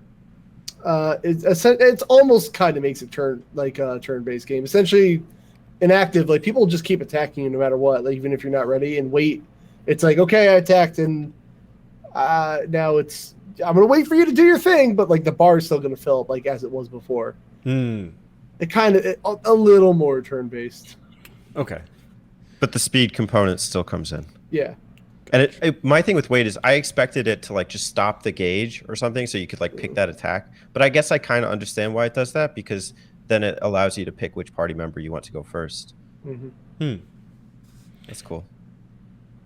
All right. Let's talk about we already talked a little bit about time travel, but let's just mention the introduction here is getting from 1080 to 680. This is our first introduction to time travel, and we learned about Marl's paradox. Marley's, however you want to pronounce her name. What is your guys' take on Marl's paradox of her time travel and how it affects the game? For people to understand, it's she goes back in time. they think that she's the queen because she looks like her, and so they stop looking for the original queen who's lost, and then you determine that if they never find her, she disappears, and so you have to go find the original Queen Lean, rescue her, and then Marl reappears because you've saved time, I guess. So, yeah. What do you guys think of that and how it affects the game? I'd say that's an initial introduction to more or less the kind of time travel that they're using. They're keeping it more linear. The time flows this one way for the most part. Certain things can affect that and alter. It's really like a bridge, or not a bridge, a splitting point when Chrono is when you're finally playing as Chrono and going through the game. For the most part, time flows this one way, obviously because of Marl going back in time. Now we can have the potential for this bridge path. There's another one I know where Frog goes, Princess Lean or Queen Lean, whatever. I want that D, or I want that V. And she's like, I want that Frog D. And then now Marl is a part of the frogs or whatever the case is instead. Like, it's all these weird, bizarre situations, but which I guess ties into that. But all of that to say is I think it just makes sense to go, hey, this is kind of the timeline. Here's how the timeline would work. So that way when you're dealing with elements further on in the plot where you're like, this can affect time, the audience, the player, whatever, kind of has a rough idea and they know the stakes are high. Like, hey, if Lavos is allowed to do blank, then we're all screwed. It's the same concept. You're just switching it out. If Marl isn't replaced with Queen, the actual Queen, Marl is gone, kind of a thing. So I like it. It's on a smaller scale, but it's the same concept. Yeah, it's just like, this is where time travel gets confusing for me. So it's like, all right, so in some time traveling world, Queen Lean has been kidnapped. Okay. So if she's kidnapped, at what point do they stab her before the future is like, okay, the future never happened? But then if they just kidnapped her and then nobody came back from the past or the future to the past, really they could have just stabbed her and then all right, everything's done. Like, there's nothing before this. It's almost like all these timelines are going on at the same time. But I can't even explain it without getting confused. To me, it seems like a convenient plot way. It's just like, okay, well, we kidnap the queen, just kill her. We're done here. I think I get what you're saying. So you're saying if even if Chrono didn't go back in time, you're saying that the queen would have been found. Yeah, right. She must have been found at some point because there is a future. You know? So even if Chrono didn't get there, it's like somebody figured out she was gone and they found her. But if there's a timeline, I guess, where she was never found, then I guess we wouldn't be playing this game. This is why time travel gets super confusing to me. It's it's weird. Well, we know Frog was looking for her, right? But maybe a combination of Frog with the entire, I guess, the military backing of the kingdom, maybe. I don't know. Maybe he fails if it's just him by himself, kind of a thing. I don't know. Maybe, but so then we get into another thing where say we never went to the past and Frog did this by himself. Then we got to the point where Chrono is in the present. But now that we went back into the past and helped them, does that really fuck up the future? Because that's how it was before. It's kind of impossible to explain unless you have multiple dimensions. Right, and that's why the rules of time travel in every single game, movie, or whatever, I've just learned to take at face value, be like, okay, these are the rules we're playing by, no problem. Yeah. You tell me the rules, and then I'll just go with it, because in my head it doesn't all add up. Yeah, that's the danger of it. And it is rough. I think they do the best they can with what they got. And like I said, I think I said this earlier, but you just kind of got to go with what they say, and you're like, all right, that's the story you guys want to tell, so I'll stick with it. Because, and I think that's sort of what they're going to talk about later, which I almost jumped into it, but never mind. Forgot I said anything. But, I totally agree. I think that I was a little bit disappointed with the Marl stuff. I kind of liked it at first. And as I play it over and over again, it's like, you never really bring up this kind of thing until it becomes a Lavos issue.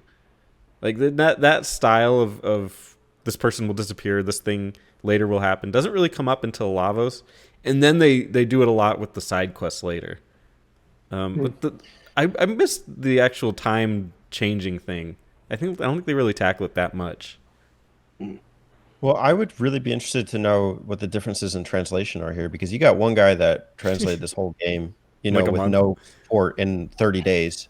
And if we're going to talk, I mean, you have to defy realism if you're going to talk about time travel, and especially going back in time. And I think the way, that the end product came out here is when it deals with time travel, it's mostly playful and benign. Mm-hmm. And that you can't look too seriously into it. And if you do, you're going to get lost. But I think that the examples that are there, especially when we go into the subquests, are where fun. it really starts to break out and starts to play with your mind a little bit and become interesting and see what can change and what can be different. And obviously the grand plot of the game around Lavos and preventing the destruction of the world ties into that concept of rewriting history. That's where actually I start to say, well, why did this group of people 1,000 years earlier really care that much about what happens 1,000 years from now? But we could talk about that separately. Well, let's open it up at that point. So we talked about 600 AD versus 1000 AD. What about the differences between all the times? So you get the epic, and you're able to travel to all the different time periods. We have the end of time. What are your guys' thoughts on how all these places connect? I mean, they all have to do with Lavos at the end of the day, right? And what's interesting to me is, especially playing from the future timeline, where it's like, hey, this evil has come, taken over and whatnot. That you're left believing once you leave that timeline that, like, okay, this timeline has a really big bad, right? And then you go to 56 million BC or 1,000, whatever. And when you're there, you're like, you witness Lavos land. And I don't know about you guys. I mean, this is my fear from like Final Fantasy VII, seeing monsters on the minimap. Like, I hate seeing that. It's really creepy to me. Like Ultimate Weapon and all that stuff. Mm-hmm. The same concept is like, Lavos is here this entire time. It's not a future problem. It's a now problem kind of a thing. And I guess if we're relating all the timelines in that sense, I would say that's probably the coolest thing to realize when you're in that point, that this has always been a problem. Life has just gone on, but it's always a problem. It's always going to be a problem. People tried to fix it one time. They fucked up. And now it's a problem. And this has so many repercussions. So it's really, to me, it's like, the stuff that leads to Magus, the stuff that leads to Frog, it's not one person's problem. It's everyone's problem. You just don't realize it yet. You don't realize how tied everyone is from each timeline and stuff like that. So, which I think is pretty neat. Plus, you pretty much get a character from each timeline, do you not? Technically, Magus is from what's it called? From the Antiquity, Antiquity. So there you go. Yeah, I guess you kind of do, huh? Yeah, it's time needs to beat time, and they come together throughout time. Bam! Put it on the back of the box. Bars. I think it connects well in the sense of that Lavos perspective, in the presence of Lavos, and also that it's not like very linear in the sense of like, okay, we're going to go to this period once and this period once. You have to play with like the time periods and where you go. I think it doesn't leave too much room for open-ended exploration, which is one thing that was touted either early on, pre-game or post-game. Like we talked about one time in the timeout where, the next logical step is there's a portal in the end of time to go to 65,000 BC, and you really can't do anything there, and you have to go back and you have to go to like 600 AD and repair the bridge or something. And so in that sense, it leaves a bit to be desired. And the other thing that was a little shallow to me, or was like, okay, game, is when like there's a trace of ancestry between the royalty throughout every period from 65,000 BC to the present. And I'm like, oh, so Ayla, one of 10 cavemen, in 65,000 BC is the ancient ancestor of Yeah. of lean and Mar. Okay, game. Well played. So that's, I don't know. That was my only like okay game part, but otherwise, like I said, benign. Enjoyable for the most part. So. Kev? This is where those rules come into play, where it's like, we're like trying to explain it all, but I'm still thinking like, okay, Magus comes with me, but like now Magus is out of his timeline.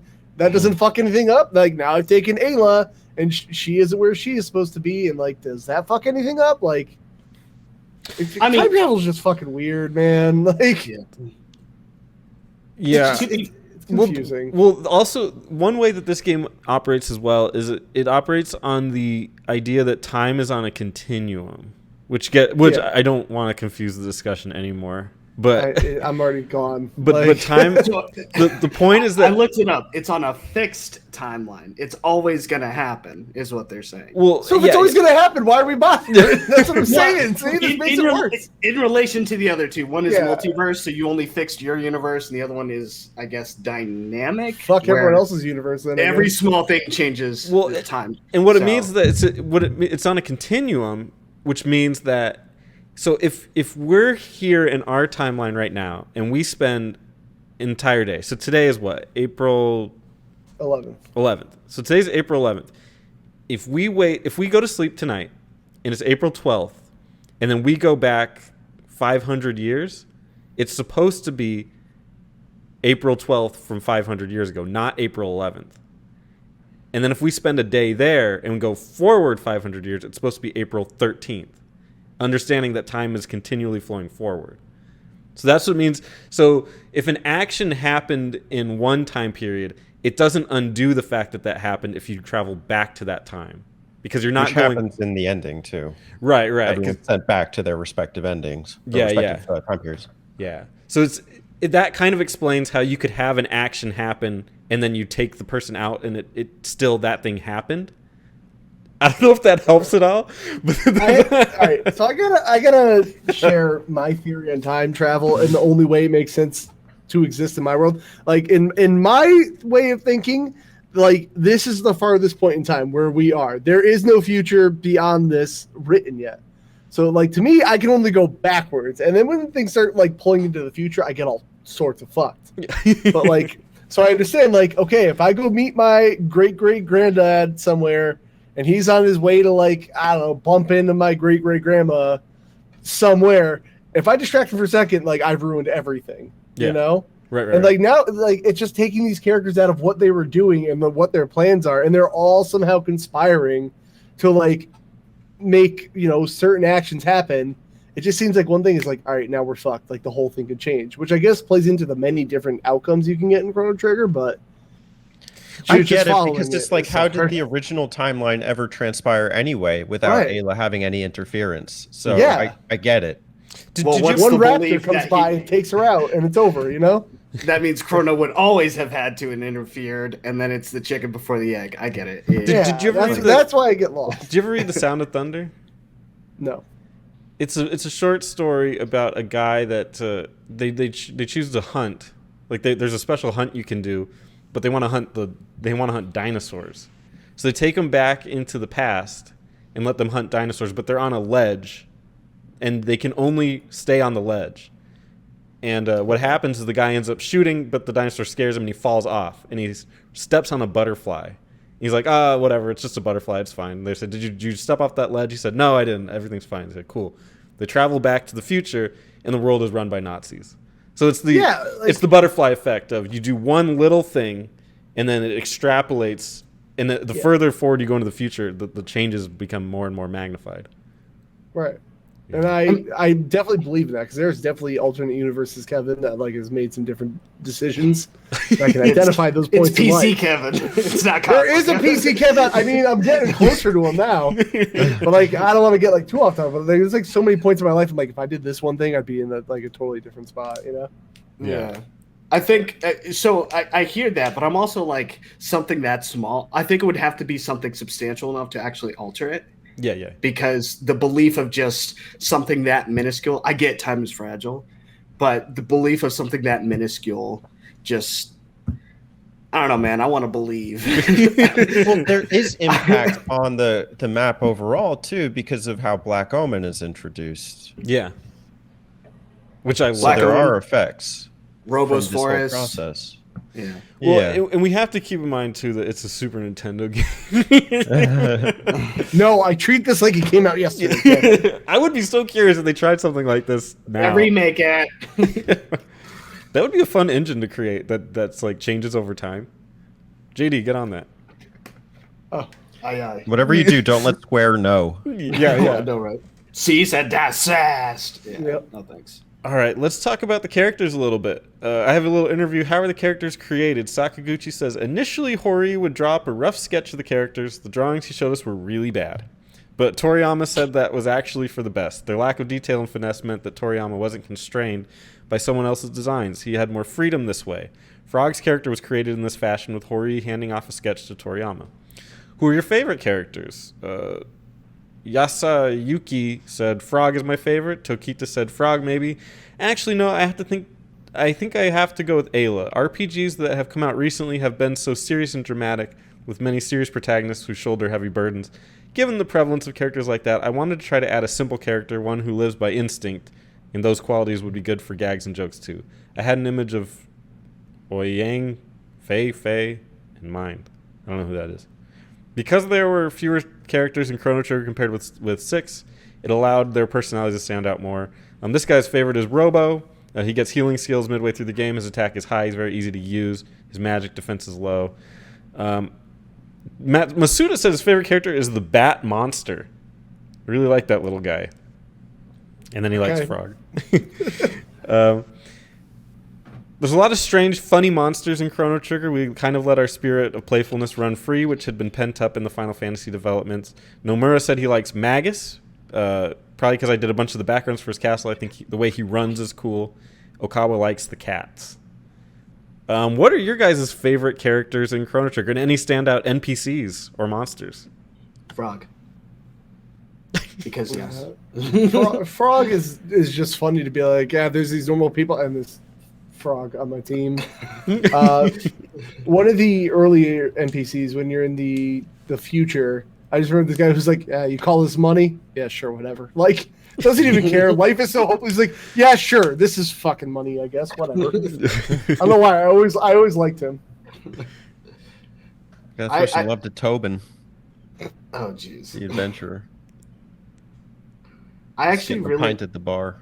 I don't know. That and like the little kid who's like the hero. It's like, this guy? You said this little 5-year-old was the hero? He saves time? He's like, I didn't sign up for this. My favorite character from just a design perspective is probably Robo. I just like all the story that goes along with him, and that he's friends with Luca, who brings him back, and he's like the most lovable guy. He's a robot, and I really like the moment when they all hang out at the campfire scene. There's just something special about that, and seeing Robo there, and because he just got repaired from slaving away in the forest for a while. Magus is such a legendary character. I never really liked Frog that much, so I'm always surprised. I was surprised on the timeout when you guys were all like unanimously like Frog is great. He stands out so much because everyone's like a robot. I get it. You're from the future, and like all these past, I would be like, okay, caveman, and then just you're a frog. I see. Okay. Well, the frog would come from the myth of the frog kissing the princess. Yeah, I just compared to everyone else, I guess he stands out for me. Chivalry is not dead with Frog. yeah. Just like such a gentleman, and he's like noble, and he stands up for what's right. He doesn't even want to join your party the first time that you meet him. You have to come back and like get him later. He's a little despondent, so like I kind of wish Frog would like grow backbone, but he does. And the Masamune, like that's classic, especially when you actually get the power of the Masamune. He becomes much more desirable in the party. So. I like Frog. I like his ties to Cyrus. He's very noble to him to the end, and this kind of feud with Magus, they're inseparable in my opinion. Ayla. Let's talk about Ayla real quick. They asked, what party do you think is easiest to get through with the game? Kitasu said they all have their strengths and weaknesses, so none in particular. I think the difficulty stays mostly the same no matter who you choose. But if you compare the characters individually, maybe Robo is the strongest. Of course, if we're talking only about appearances, I think Ayla is best. They said, what do you mean? During the development, her breasts actually bounced a lot more. It was amazing the boing boing they were able to convey with such small character sprites. Uchiyama said, but then Aoki saw it and said, this is too much. So we had no choice but to restrain ourselves. You can see a remnant of our enthusiasm in Ayla's battle animations, though. They really bounce in some of her special moves. What a way to say I'm not creepy without saying I'm not creepy. Yeah. Promise, man. I was just trying out the physics engine, we swear. That's amazing. You know what? Breasts aside, I mean, she is fun. You know, she's a good character. The whole like, Kino, no worry, you good man for me. And I kind of like that like clever banter. She's not too serious, which is in the vein of this game is frequently described as like not too serious in a game that is actually quite serious. I'm really happy a that bit of she lighthearted spoke perfect fun. English. Yeah. You know? Her English was impeccable. I know, crazy 5 billion whatever years ago. They're like, oh, it's good. English is here. I'm just gonna throw out some characters to see if you guys had any good memories of them. There's the various kings from the different times, the chancellors, Ozzy, Flea, and Slash, who in Japan were soy sauce, mayonnaise, and vinegar. That's such an Akira Toriyama ass thing to do. Then there's Kino, Azalia, Queen Zeal, Shala, Jasper, Balthazar, and Melchior. And we can talk about that in a second. And then Doan. You guys remember any of these guys? Mm-hmm. Never heard of him. Never heard of them. Yeah. No, I'd say I remember Scala a lot for reasons, and then I also Doan, whatever. I never realized how much of a sort of comedy character he was, or at least I couldn't take him seriously. Yeah, Starvation is really funny. Well, no, I mean, he's more of a failure. I remember watching, my brother when he was doing this stuff, and I was like, oh, it's another boss. And he's like, yeah, don't worry about this guy. He's like, okay. Is that Dalton? You mean Dalton? Oh, no, I'm sorry, Dalton. Yeah, I'm mixing them up. Dalton. Why isn't he on here? Okay, talk about Dalton. Dalton! He's a real comedy character. He's really I can't take him seriously. Woo! Starvation here. Woo! I was like, Doan, the guy that's Black Omen. Yeah, I'm sorry. It's okay. it's been like what 2 weeks or something like that. Who's Doan? I thought that's what you meant, Spencer. No, Doan is the old man in the future. He's gonna be your great grandson, I guess. But he's just the old. He's like a leader of the 2300 AD. And he's like, you guys are weird, healthy, healthy. What does that mean? So what the hell? I do appreciate they went from food references to Rockstar references because, America. You have to really get this out there. We're pretty simple. Yeah. Well, and The then tactic failed. from there, they went from food references to rock and roll references to biblical references. What's up with Jasper, Balthazar, and Melchior? Some wise men. It's a game made by Square. It's a game made by Square. There's always something with God in it somehow, some way. Mm. Did you guys see the what was it? The game theory where they talked about how this was a biblical analogy? No. It's interesting. Lost me after a while. It's an interesting one, but it's probably going a little too far. But it's fun to think about it because they are, those are your three wise men, the kings. All right, let's talk about Chrono's death. This is probably one of the more famous moments in the game. Do you guys care about Chrono dying? How did it impact you? Let's hear about it. Chrono goes to the antiquity. They fight Lavos for the first time. He gets wiped out. Go ahead. This is very bizarre for me. I don't know if this is exclusive to the version I was playing, but when that sequence happened, time just froze, and you had to control Chrono on the screen and move him up in front of Lavos and have him die. The intention is to have Chrono feel as though he's sacrificing himself for the party. I just thought that was so unnecessary. Why not just have a scene where Chrono puts himself in front of the party? So it kind of took me out of the experience a little bit. The anime cutscene, FMV, whatever, that shows Chrono dying. I don't even think they put him in front of anybody. It's just Lavos goes, "You with the red hair," and blows him. I'm gonna blow you up. I'm pretty sure that's what happens. And I just remember being like, "What the fuck happened?" Like, watching my brother play. Like, why? What's the But hearing about it, I think that might be one of the things that just wasn't. They didn't do a good job of portraying. Sort of, it's like, why would he sacrifice himself? We know the stakes are high, but what is Chrono standing in front of Lavos going to do? Kind of a thing. I don't know. Maybe it's just me. I honestly, this comes back to Chrono not talking. Honestly, when he died, I was like, the speechless like NPC that I just play as died. And I'm like, he's gonna come back. This game's called the Chrono Trigger. Like I just, as a character, I almost feel like no connection to Chrono because he just doesn't talk. It was just, I was like, he's dead. Frog's here. I got Frog. Like, I was way happier controlling him. Oh no! God damn.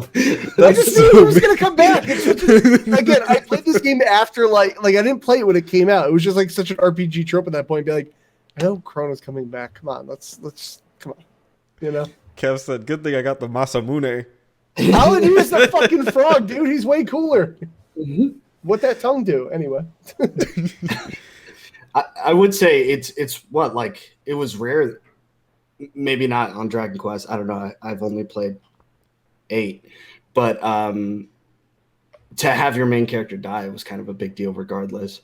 Yeah. I get it. He's like a limited character. He really is. But just to be like, holy crap, you guys just straight up blew this dude up. I can't use him. I was starting to like his moveset, That's Final Fantasy VII does the same thing, right? Well, he's restricted to a wheelchair, which is hilarious. It's supposed to be serious damage. Yeah.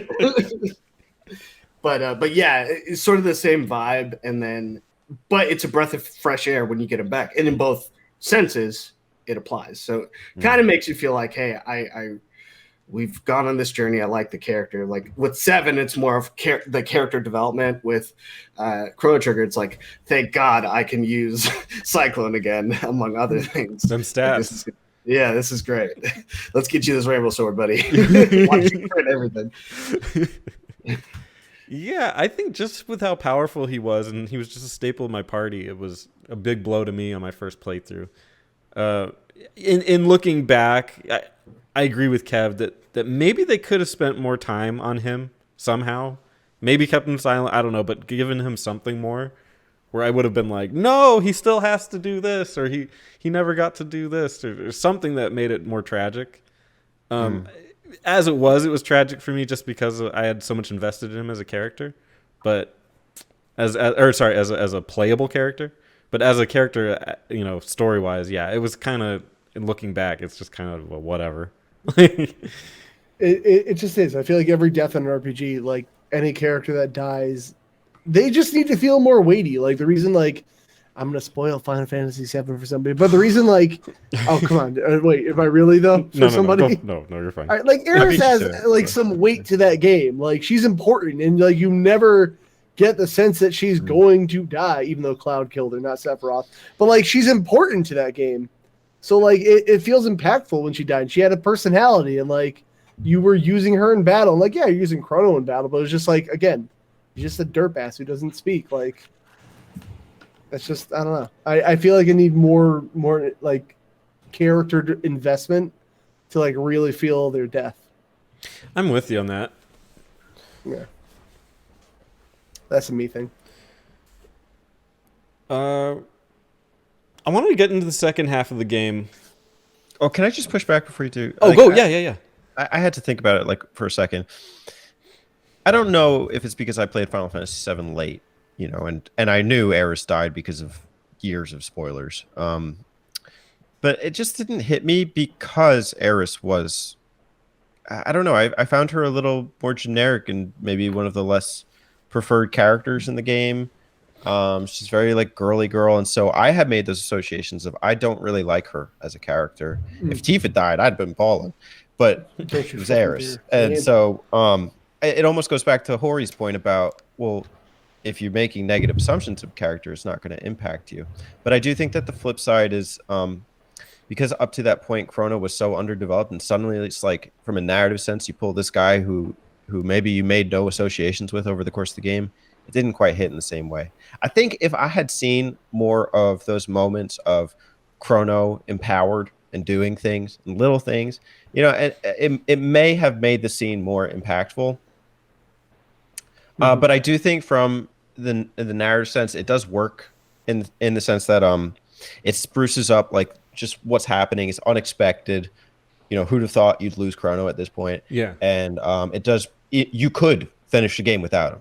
That is a possibility, but it almost feels wrong not to get him. Yeah, if you don't, you're kind of a bastard. It's crazy you get the option. But it's like you can bring back your friend. You're like, nah. I'll just take you that kind of sucked. I don't like redheads. I honestly never even thought to not go back and get Chrono. Yeah, it's like it shouldn't even cross your mind, and it's just like I guess you could. That's what I was telling you guys when we were messaging each other. You're just like, I'm like, well, you're gonna have to save Chrono, and it's like, I guess technically you couldn't. I guess I wouldn't, but you could. Yeah. You could just not do that.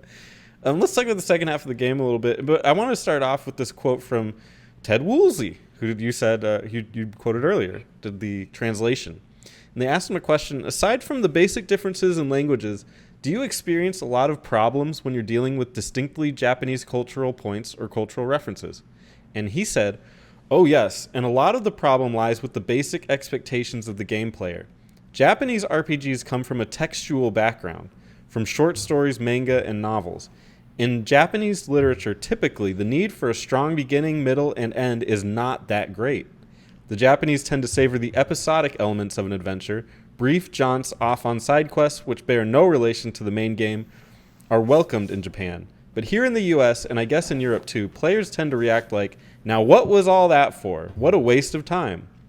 So in some ways, it's me too, by the way. Some ways it's difficult to translate a game that was designed for the Japanese market because the game players themselves are very different. It's not just that they speak a different language. This opens up the whole manga. I mean, what do they call them in anime? They call it like side stories, or they call it filler. Some people call it filler episodes. What do you guys take on that? Is he right in that maybe in Japanese culture they're not as focused on the storyline?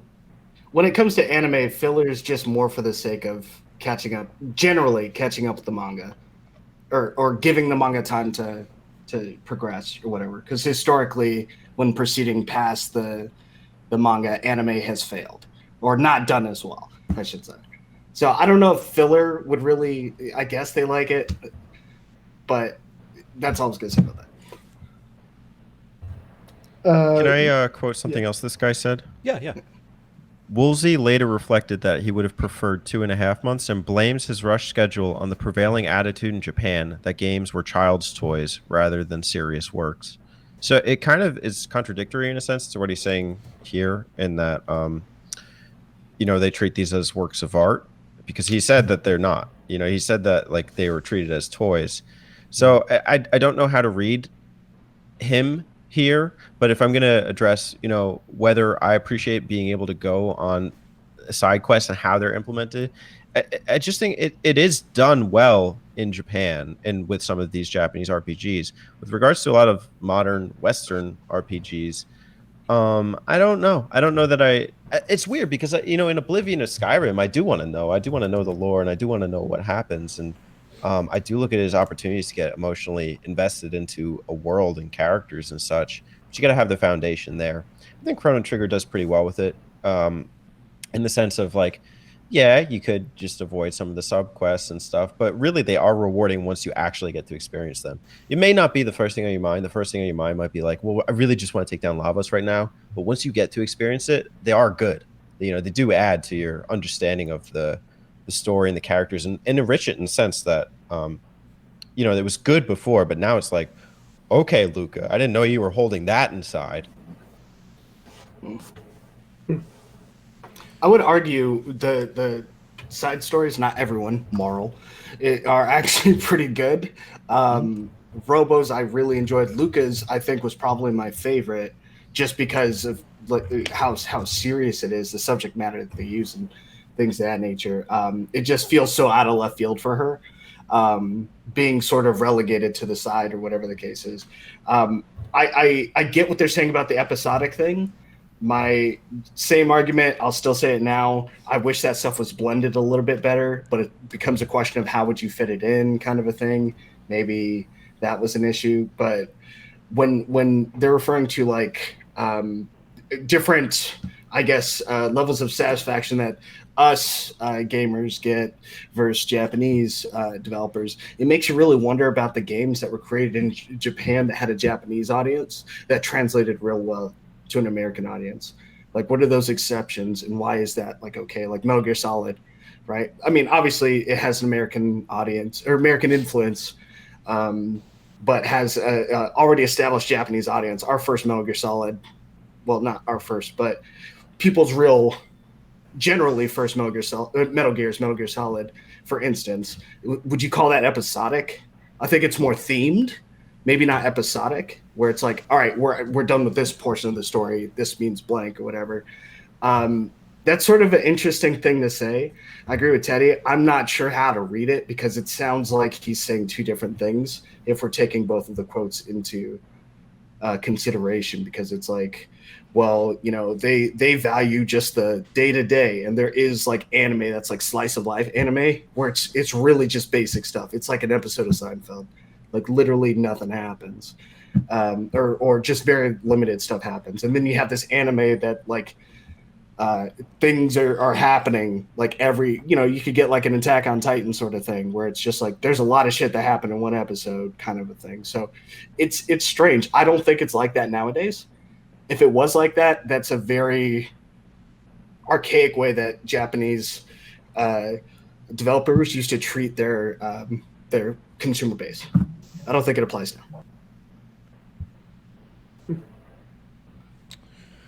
now. Well, do you guys prefer, and I guess I'll forward this to Kev first, do you prefer the straightforward plot of the first half or the more open-ended approach of the second? I'm trying to like not use my present day bias because I feel like I'm constantly being bombarded by games that like have too much bloat to them, and I never see anything wrong with a nice linear story that like this is the story we're trying to tell, instead of like just filling it with a bunch of filler, I guess, and just stuff you don't need to do. So I more prefer the linearness, but I don't mind it opening up a little bit towards the back end of the game and being like, okay, go do all the things you need to tie up before you get to the end. It mixes it really well. You can really feel that point where the game's just like, okay, you eventually have to go fight Lavos, but like go do everything you want to do, you know? Yeah. So I guess if I had to vote linearness. Linear. Can I go next? Yeah, Teddy, go ahead. Thank you, teacher. So, you know, I think back to, you know, what JD said, either in the timeout or today's episode, about how, you know, the subquest could have been ingrained into the main thing, and I really agree with that. Like, you know, in hindsight, that, you know, that campsite image that you bring up all the time, Spencer. Yeah. It's like the iconic moment of Chrono Trigger. I didn't experience that on my first playthrough. You know, and that's because of just the exact way that this part of the game is aligned. So, you know, I would have liked that, you know, incorporated somehow, so that I could have seen it and experienced it, because moments like that are classic. And, you know, I would have appreciated like those moments in like Dragon Quest VI, I think, when it's one of them where you go through like the campfire, and they reuse that in future like RPGs and stuff, and some of these throwbacks to Chrono Trigger. Just by having, you know, experienced it back then in 2016, 17. Do I like the open-ended nature of getting to do what I want? Yeah. You know, I think it's good. I think maybe to make it requisites that you can do, but if you can open it up a little bit, that's good too. So you have some options. Kind of in I know it's a controversial opinion, but like Ocarina of Time sense, where it's like, you know, you could do the Shadow Temple before the Water Temple if you want, but, you know, it's the same end result. So somehow make it so you could do them in any order, but you have to do them all to get to the end. Like some puzzle piece has to be filled to do that. Right. They're so vital, and they put time into writing it, so why not do that? But I also do like how rewarding it is to experience it. But, you know, and like that you might miss it too. but that runs the risk of you might not get to see this. Yeah. One thing I really like about the extra little side quests is that I think they explore time travel so much, like in such a fun, playful way that the rest of the game kind of doesn't. Like the rest of the game is more of a straightforward story that go to the past just to get this item and then bring it to the future so you can combine it with this and do this. But the side quests play with time a lot more. Like you have the Moonstone quest where you have to put it in that little mountain that has the sun beaming on it. And then you go to the future. Oh, it's missing. Who took it? Oh, somebody from 680 or 1080, I can't remember. And then you have to make him go back to 680 to make his family more appreciative and more giving. And then you go back, get the item, put it back in the thing, and then let it sit there. Like things like that are just really fun explorations in time travel and how you can use time to affect, the world and make huge changes. Robo in 680 tilling the fields for 400 years is such an awesome character moment. And you find him in like a junk heap back in 1080. Just those things bring, use time to characterize these guys so well. Frogs is really cool, getting his Masamune ultimate sword guy thing, even though I don't use him because he's crap. But those little side quests I think are like the heart of Chrono Trigger, and I assume most people do a lot of those because they're also really good items that you get from it. So there's the rewards are both story and it's really hard to beat the game without some of those items. So yeah, I think they're worth it. Is it worth the risk of potentially missing the heart of Chrono Trigger? That's a hard conversation because part of the whole thing is that with time, things change and you can miss certain events if you do it. So it's almost the theme of the game is that you can, by changing those things, certain things won't happen. Oh, you might not have as many endings. If you change that. It's kind of the theme of the damn game, but it's such a shame when people say they didn't see something.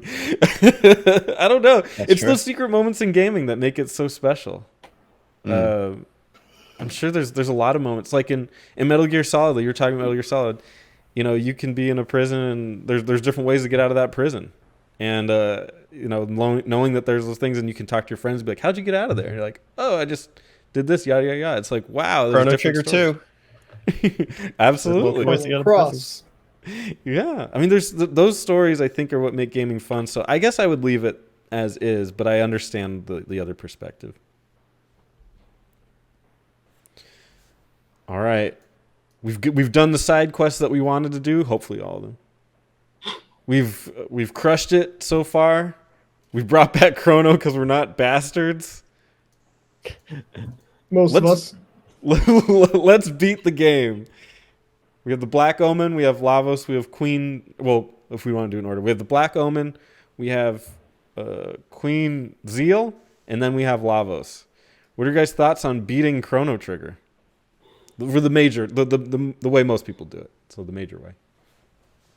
I mean, I've already mentioned it. I was a little bit deflated, just the ending boss. Black Omen was a cool concept. I like the fact of it existing in all these different timelines. I think that's actually really cool. That's some next level stuff. But I guess the fight with Lavos, I expected more because of everything else that was already at this level. And then to me, the final boss is just like, well, you're going to fight everybody else again, to start things off, to whet the appetite. And it's just like, all right, you took it down a little bit. Personally, I was hoping for something more climactic, but I've already said it multiple times, so I'm not going to go into detail again. So when I fought Lavos at the end, I actually skipped the part where you fight all those bosses over and over and over. I forget if you go is it right from the end of time or if you go right to 1999. Yeah, one of those ways. Yeah, you crash your ship into it. Yeah, I just did that way, and I don't really know if the fight is harder that way or something. No, because I don't see why I wouldn't want to do that. Like I'm like, oh, I could skip all these bosses. That sounds awesome. It's probably for the best. Yeah, I mean, I knew how to do it, but my buddy watching, he was like, "Why aren't you just crashing into him?" Like, I don't know. I never did it before. I just did it. I'm like, why would anyone do it this way? This sucks. Like, I'm wasting so much time. That's funny. Yeah. So, good oh, fight. sorry. Go ahead.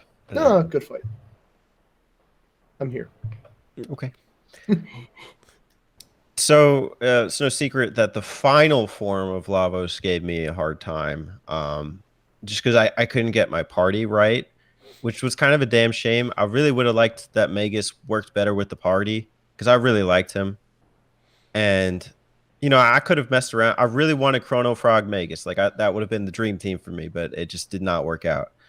And so that bothered me a little bit. I'm sure maybe with the Rainbow Sword on Chrono, like that might have worked out better, and just haven't done all the side quests. I could still give it a try. I still have the save file. But I did end up going Chrono, Ayla, Robo, taking JD's team. And also with the concept of like fighting all the other bosses over, it makes such great sense in a narrative sense. Lavos has stolen the attributes of, or adopted them, of all Earth's creatures since he was put on the planet, and that's so cool. But the gimping of Lavos in that form is just disappointing. And then the actual Lavos battle, a lot of it was just me questioning, what even is this? Frog says, "So you've revealed your final form." I'm like, what is it exactly? It's like a little Mayan statue, and I just didn't know what I was. Dog chicken. Yeah, the dog chicken thing, Chozo. Basically Metroid. And that was disappointing in a sense, because up to that point I was so invested in everything, and even like the hedgehog Lavos, I was like, I fought several variants of this thing on the mountain, and those were cool, and I just was left a little disappointed in that regard. It was nice to see everyone come together at the end and the culmination of saving time. Yeah, that's my impressions. I will say, and I know you're going to talk, Spence, but I just wanted to point out that's probably one of that and Magus, to me anyway, were probably some of the more stressful boss fights I've had in a long time. Because like usually you could just out level anything and just call it a day. But when I decided to finally pull the trigger and fight Lavos, I did not feel like I was having fun in the moment. I was just like, all right, I gotta kill this dude. He's smoking me right now, kind of a thing. Which is cool because I miss that feeling. I don't have that in other games. You just level up as much as you need to, and then that's it. That's what optional bosses are for, right? You fight Ozma in Final Fantasy IX. You don't, that's supposed to be the challenge fight, stuff like that. It's interesting. Yeah, it's not the best final boss, but it's certainly a challenging one, and you got to use your wits to figure it out. I think Chrono is so overpowered that you can get away with using that guy in most configurations, and he'll generally carry you at least so far, especially if you do the side quests to get his really good items. I beat it the last one with Ayla, Marl, and Luca. Usually my party's Chrono, Luca, and Marl, and I'm pretty unstoppable with that. But I went without Chrono in the last one, and it was very difficult. It took me like 7 tries to beat this guy or something, which was really annoying. But you can watch it on stream. I don't recommend it, but it was interesting to do it without Chrono and realize just how strong that character is and how you kind of take it for granted. And it's easy to be like, I don't need that guy. It's like, oh my god, this guy's killing me. But Chrono can so easily take out that one little node or whatever on the left just by himself with one attack. And if you don't take that thing out, then like the full form Lavos has moves that do over 1,000 damage, which are higher than anybody's HP range, even with that item that boosts your HP by a third. Yeah. I wanted to ask about your party, Spencer. Did you play around with that move that allows you to do like the caveman dance? No. What's that? There's like a triple. It's an item that you add on. I cannot remember the name, but like that dance in the carnival. Yeah. I think that's what that is, and that you get that item on board the Black Omen that allows you to use the 3 female party and do the caveman dance. Oh my god, no. I should go back to that save file and just try it. That sounds great. Yeah, I'll look around for it. You should clip that fight and post it on the channel. I think that'd be cool. Nice. All right. I want Do you guys any talk about the ending of the game, the normal ending, or are you good to move on? Cool.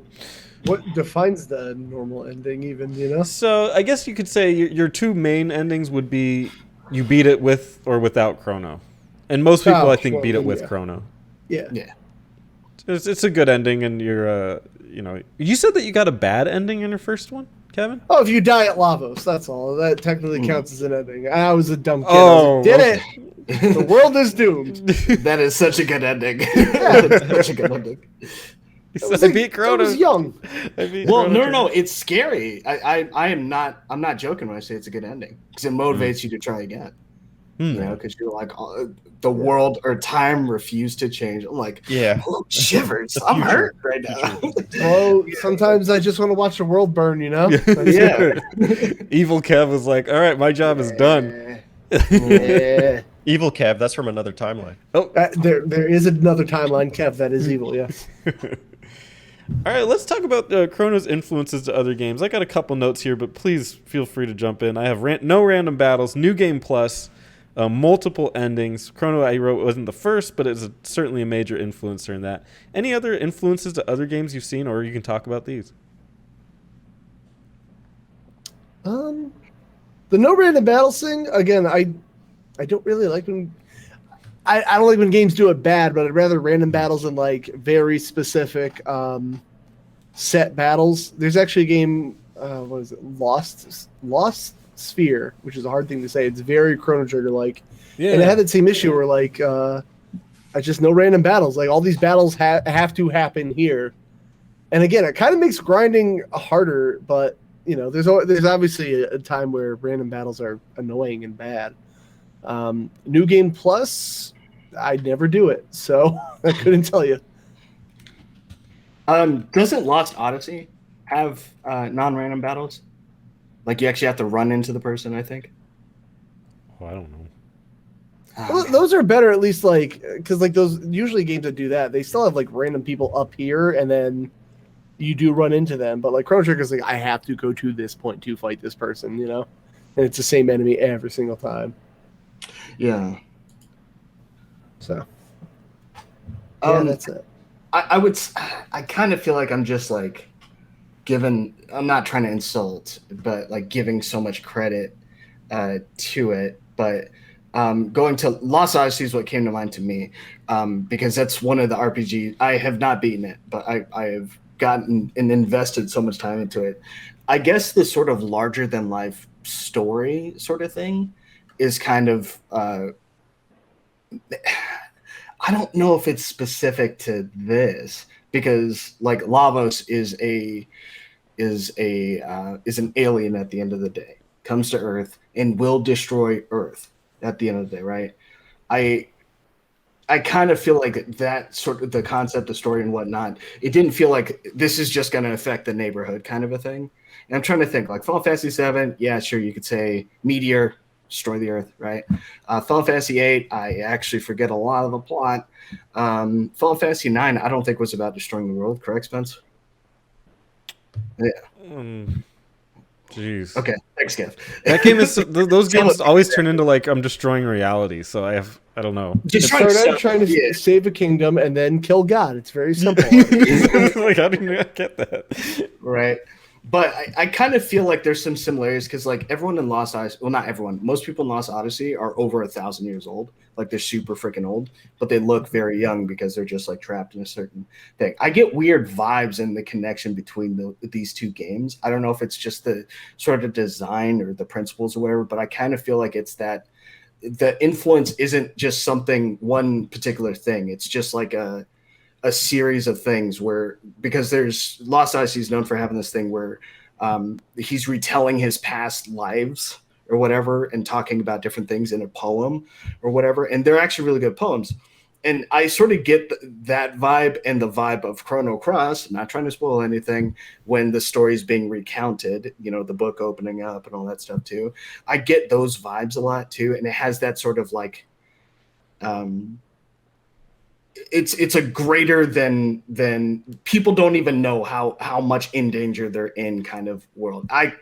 I'm doing a horrible job of explaining this. It just seems similar to me. So I get that vibe. I know what you're alluding to, but I kind of want to reserve my thoughts on that for the final thoughts section. But just basically like how you can emotionally invest into the like this larger than life game. So yeah, it's okay. It's going to take care of you if you invest in it. Yeah. I am not a completionist, so I do not. If you're telling me that I didn't get the good ending, I do not care. If I got the credits, I'm telling you I beat the game. Yeah. Sonic Adventure, I'm looking at you. So with regards to this, I don't really, the random battles thing, I will say I'm not a particular fan of when the monsters are not scaled to size and when they don't really look the part. So I think of like Dragon Quest Monsters Joker on the DS, and like, I don't know, they all were like scaled to the same size, and given the option, I'll just run around them. I don't really look at it as too much of an opportunity to grind or anything, and so I actually sometimes prefer random battles, and I don't mind it in like 4 through 6 on the DS. I think the charm of how it was done in Chrono Trigger was just how it combined with the over-the-top perspective and seeing the animations of the monsters before you go into battle. Sometimes it's like, okay, why are these goblins dancing around a rock? But you know, I think it was still cool. One thing I don't like about how certain games have tried to, I don't know, exploit the Chrono Trigger nostalgia is precisely that. I don't know if you remember this game on the 3DS, Legend of Legacy. I saw it. I didn't pick it up, but I saw it. It had like, you know, a couple RPG characters and a frog, and it said every character has their own unique story. And so I remember that, and I had played Chrono Trigger at the time. I was like, oh, you know, it's going to be like Chrono Trigger, and that was the talk. Legend of Legacy was going to be the next Chrono Trigger. And then it came out, and there was no narrative whatsoever in any single, until you get to the very end of each character's storyline. And so that was really disappointing for me in that regard. But if a game's going to be the next Chrono Trigger, you know, it has to do the whole thing. It can't just take parts and pick and choose. Otherwise, it's doing a disservice to the original product. So that's an example I have. I've always seen New Game Plus as something that Chrono Trigger really spawned, and I've seen it go in interesting ways, specifically like the Dark Souls path, where they're like, let's do it again, and it's going to be even harder. And I'm always curious to see that. Like, I'm always impressed that they took that and ran with it and took it in a new direction. Just because New Game Plus for this is the purpose is to replay it with a superpowered team that can beat it at different time periods and make it easier. But Dark Souls took it as like, let's just make another game almost on top of it that's even harder than the first one, and that's interesting too. That's a new way to do it. So I was always impressed with the New Game Plus. The no random battles, I think most people are doing that now. Most RPGs are avoiding random battles, and most of the RPGs I played, there aren't any. Multiple endings that's a double-edged sword. With Persona 4 specifically, they're like, you need to play the whole game over again and do it this way. I'm like, there's no way. The game's like 40 hours long, and I'm not like, the story won't be new anymore. So I'm not just going to sit through a bunch of dialogue that I've heard before and just kind of like wade my way through that again. So some of that is like, why would you do that to your game?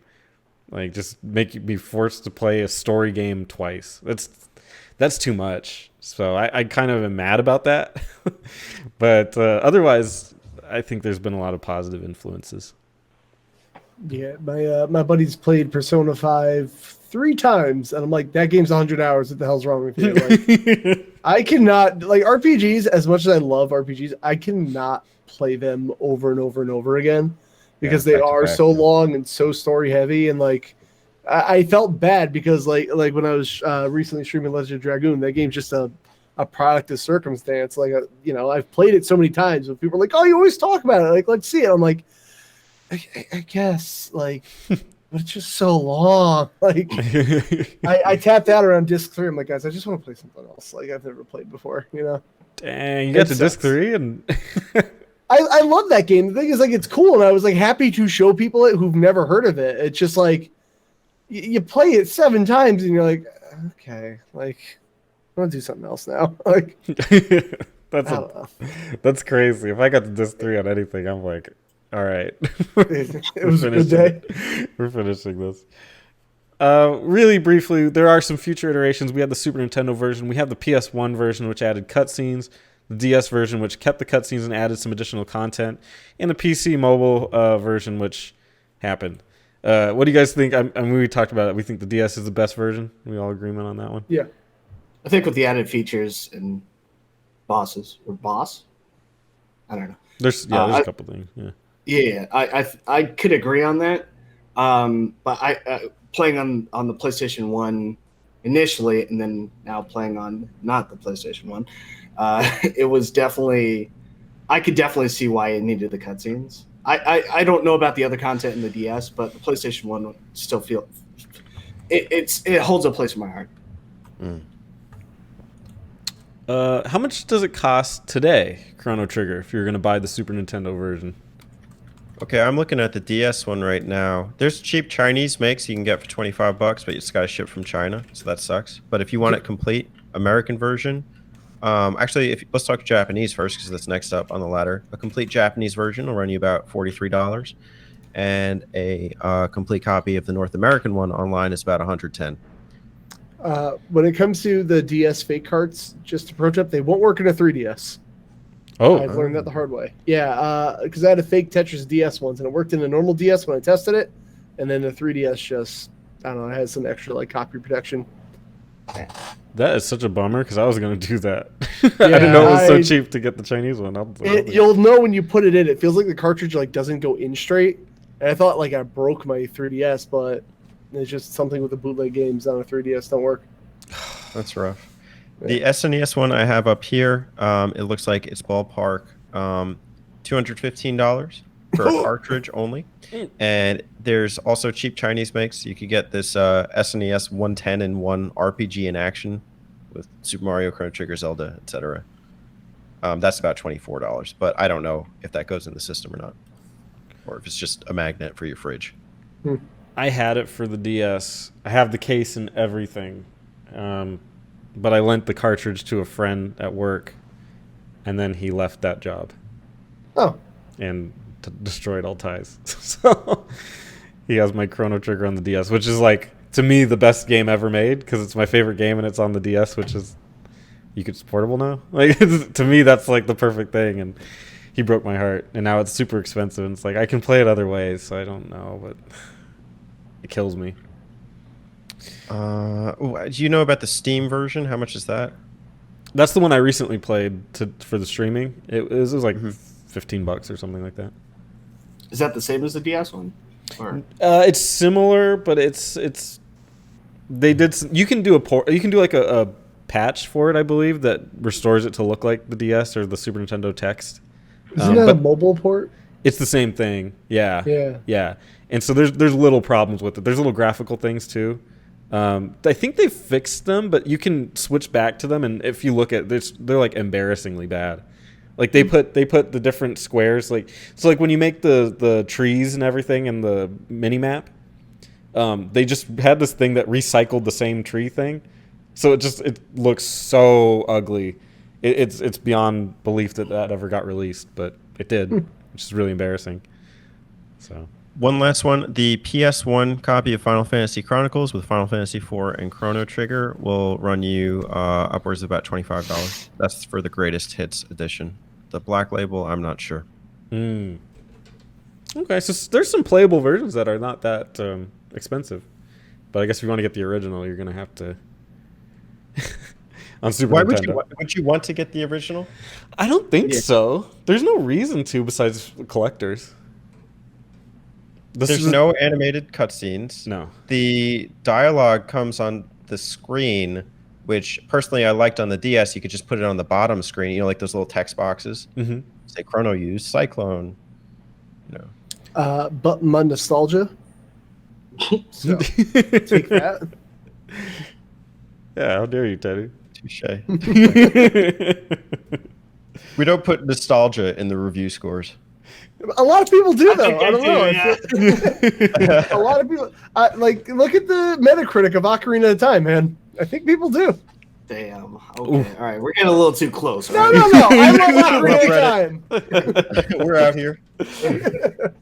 We out here, boys.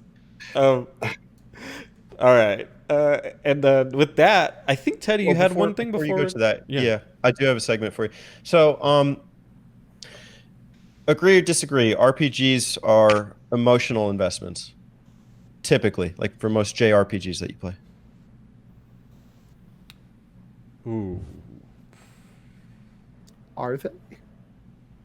I don't know. That's a hard one. Are you saying mostly or always? Not always. We don't work in the realm of absolute. I mean, I don't in think the- I've ever gotten emotional at an RPG like that. I just thought it was like a cool story that I'm interacting with. I don't mean it in the sense of like it's a tearjerker. More so that you Get attached You put and- part of your Like you're reading a story or something, or a movie, or yeah. You put part of your emotions into these characters. Let's just say, and these worlds. I have been emotionally invested. Yeah.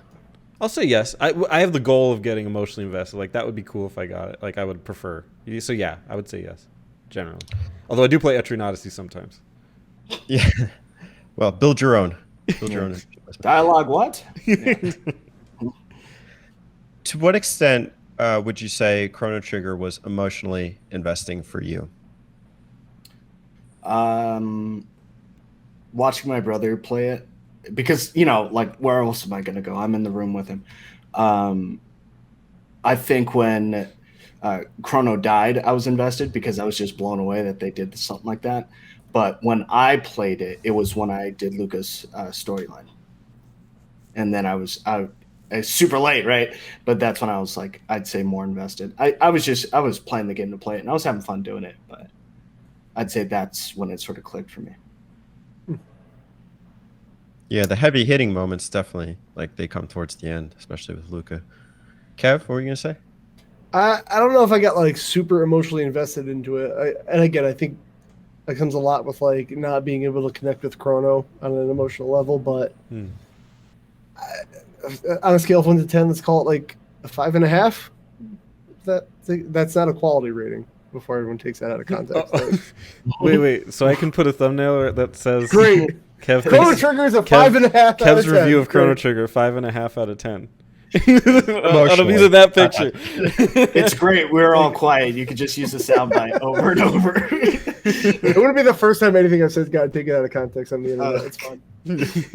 God bless the internet. Well, to me, it's not fair. It's a 10 on emotional investment because this is my first big game. But I'm totally jaded, or not jaded, but biased. Yeah. But yeah, it'd be a 10 for me. But in modern, I can't view it from a modern lens because it just doesn't. It's like my kid. Yeah. I've brought up this concept before of reality versus realism, and when games can achieve either, they can strive to achieve both if they want. They can strive to achieve neither. Reality being when you feel like you could be in the reality of the game versus realism being like portraying the micropixels on a car. Mm-hmm. And I don't know how real Chrono Trigger is with regards to some of the characters. Chrono, Silent, Dud, some of them are exaggerated. Dalton, Robo, Marl is super flamboyant. This girl gets out of the castle once and she's like, to the fair! Yeah. But I found that in terms of concept for the game, this thing was very real to me. The part of the play of Chrono Trigger, part of the tragedy is in 1999, the world is going to end. We all lived through like 2012 and like that Mayan calendar thing when everybody thought like, it was going to be the last day, and then the Earth's volcanoes were going to explode, or whatever. Hey, that's not fair. They just miscalibrated. It's gonna happen. Okay, And that's the point, right? Is that we live in this era of impending doom, and 1999. Yeah, they got the date wrong, but there's still this sense of realistic fatality to the world. And yes, there are some fantastical elements that are alluded to. Lavos being an alien, but what if Lavos was the creation of our own, doings? And in that sense, it really hit me on this second playthrough in a way that it didn't on the first. And that's kind of a thing at like multiple playthroughs. Ironically, you said that you didn't do New Game Plus, but you did play through it twice. It almost would have been funny to do it as a New Game Plus mode.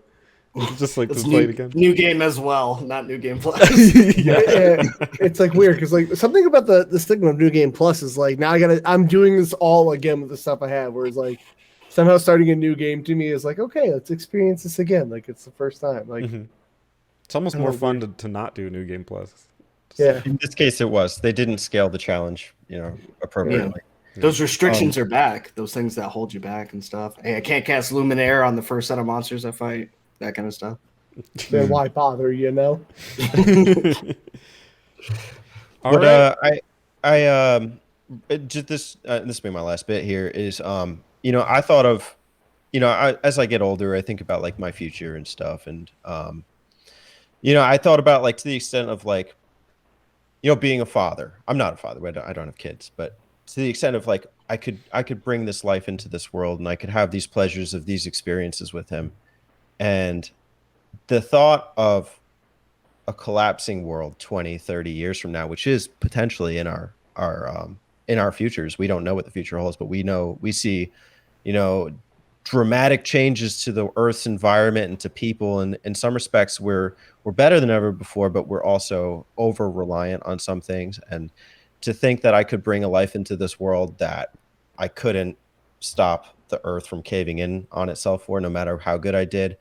Those were the kind of connections I made in my playthrough of Chrono Trigger. Yes, the protagonists are set 1,000 years off, but the idea of 1999, especially within 5 years of the games being put out, I think it's pretty heavy. And so it did bring up those kind of themes for me. Wow. You sure you ain't got no kids? Yeah. No, We that's good. ran DNA test. Oh, that's Good. I thought I was your boy, but I guess not. All right, whatever. Metaphorically. All right. Well, that leads us to the end. So thanks everybody. Do you have any final thoughts on Chrono Trigger before we peace out with this podcast? Play it off early. Play it often. I don't know. I thought of something on the spot. That was terrible. Kev says play it early, play it often. JD, do you have any final thoughts on Chrono Trigger? My final thoughts are if you have an opportunity, it's sort of what Kev's talking about. If you have an opportunity to delve into Chrono Trigger before maybe another RPG, I recommend playing Chrono Trigger first, because foundationally speaking, a lot of what RPGs are built on or some elements of it are taken from games of that era.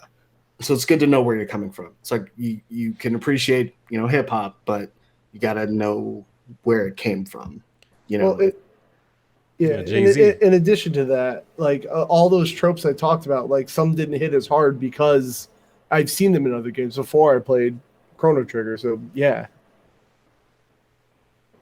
agreement. Ted? From a historical vantage, I definitely appreciate, going back and experiencing some of these classics. And Chrono Trigger is kind of like an interesting timepiece, right? Because, there's Trigger and there's Cross, and then that's it. And it's almost like, well, what is the relevance of Chrono Trigger? Well, because we had the Final Fantasies continue, even Dragon Quest has continued. And so, Spencer and I, we went back, played Dragon Quest 1 through 3, and, it was fun, and I enjoyed that from a historical perspective. But why should you play Chrono Trigger? Well, I think what's really interesting about it is that it is its own unique spin on the genre, and one that has transferred over, like in terms of concepts and themes into future games, and one that other games try and emulate. They try and take these things and appeal to you with them, be it active time battle, new games, whatever. And we could argue what originated some of these concepts, etc. But Chrono Trigger is a really good replication of that in the end. The first 3 Dragon Quests are antiquated. They're old. They're hard to recommend to a lot of people. Chrono Trigger is not. It's really good. It's really well put together. It's not perfect. I have picking points with it. I mean, maybe it's perfect in other people's eyes, Spencer.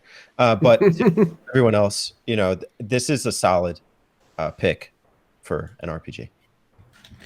Yeah, and I think you should play it because Ayla's got those amazing breasts that they worked really hard on. Oh my God. No, They of did course- breast reduction. They Yeah, had to scale back. They had to scale back. Good Yeah. to know. No, but I love Chrono Trigger, obviously, and it's my opinion is unfair, so I try not to talk about it too much, especially in this podcast. It's just like stick to the facts. But Chrono Trigger is great. I think everyone should play it, or at least if you like RPGs, you're doing a disservice by not. There's plenty more we'll be playing on this channel, so I can't wait to play all the classics. But to me, Chrono Trigger is one of those ultimate milestones in gaming, and I think it's listed on a lot of people's best games of all time. So great game. And I just want to say too, I'm sorry if I cut you off, but I value your opinion here because you experienced it in a way that future generations could hear from and experience. Kind of like we wanted to hear what like people thought of Dragon Quest at the time. So as the old guy here, take it away. What sucks for me is that I didn't get to play it when it was hot, or when not when it was hot, because I guess in America it never really got hot, but I didn't get to play it when it came out, and it breaks my heart because I was such a Super Nintendo gamer, and I just didn't get to do it then. And I'm just wondering in my head what my life would have been like if I'd tackled that earlier. And there's no way I would have known. It's just it wasn't my thing. But it breaks my heart that I couldn't have played that at the moment. Like I played Dragon Quest 11 when it came out, and I adore it. And I love that I'll be able to tell people about when it came out and what games looked like and all that. Unfortunately, my favorite game of all time, I can't do that because I played it on an emulator. I never played the Super Nintendo version. Never. What? Like first time I ever played it, I played it on a keyboard. Like there was no controller for me either. I played it. Z was B and X was A, and I used the control pad to run. So it's unfortunate. I really wish that I could have played it on the original hardware and experienced it when it came out. But all I can say is it shaped how I am as a gamer, and I love it. I love it more than most games I think I'll ever love, just because it's beyond gameplay at this point. It's like a piece of my history. So, yeah. Well, thanks so much for joining me in this one. I know it was really long, so I appreciate your guys' patience with it. I'll make sure to put all your stuff in the description below. So make sure you check out ConsoleKev on Twitch, and then also Frenemy Fire. Make sure you check out Majora T and the button mappers, which if you wanted a companion piece to this, we did the timeout, as Teddy mentioned a couple times, and we went into more detail about each time zone and all the differences between those. So if you wanted more of that, check out the map out there, or the timeout. And then, of course, JD, thanks for joining me as well. Now we can finally consider Chrono Trigger archived. Thanks, everybody. See you next time. Oh gosh. That was a perfect joke. What are you talking about? That was great. 10 out of 10.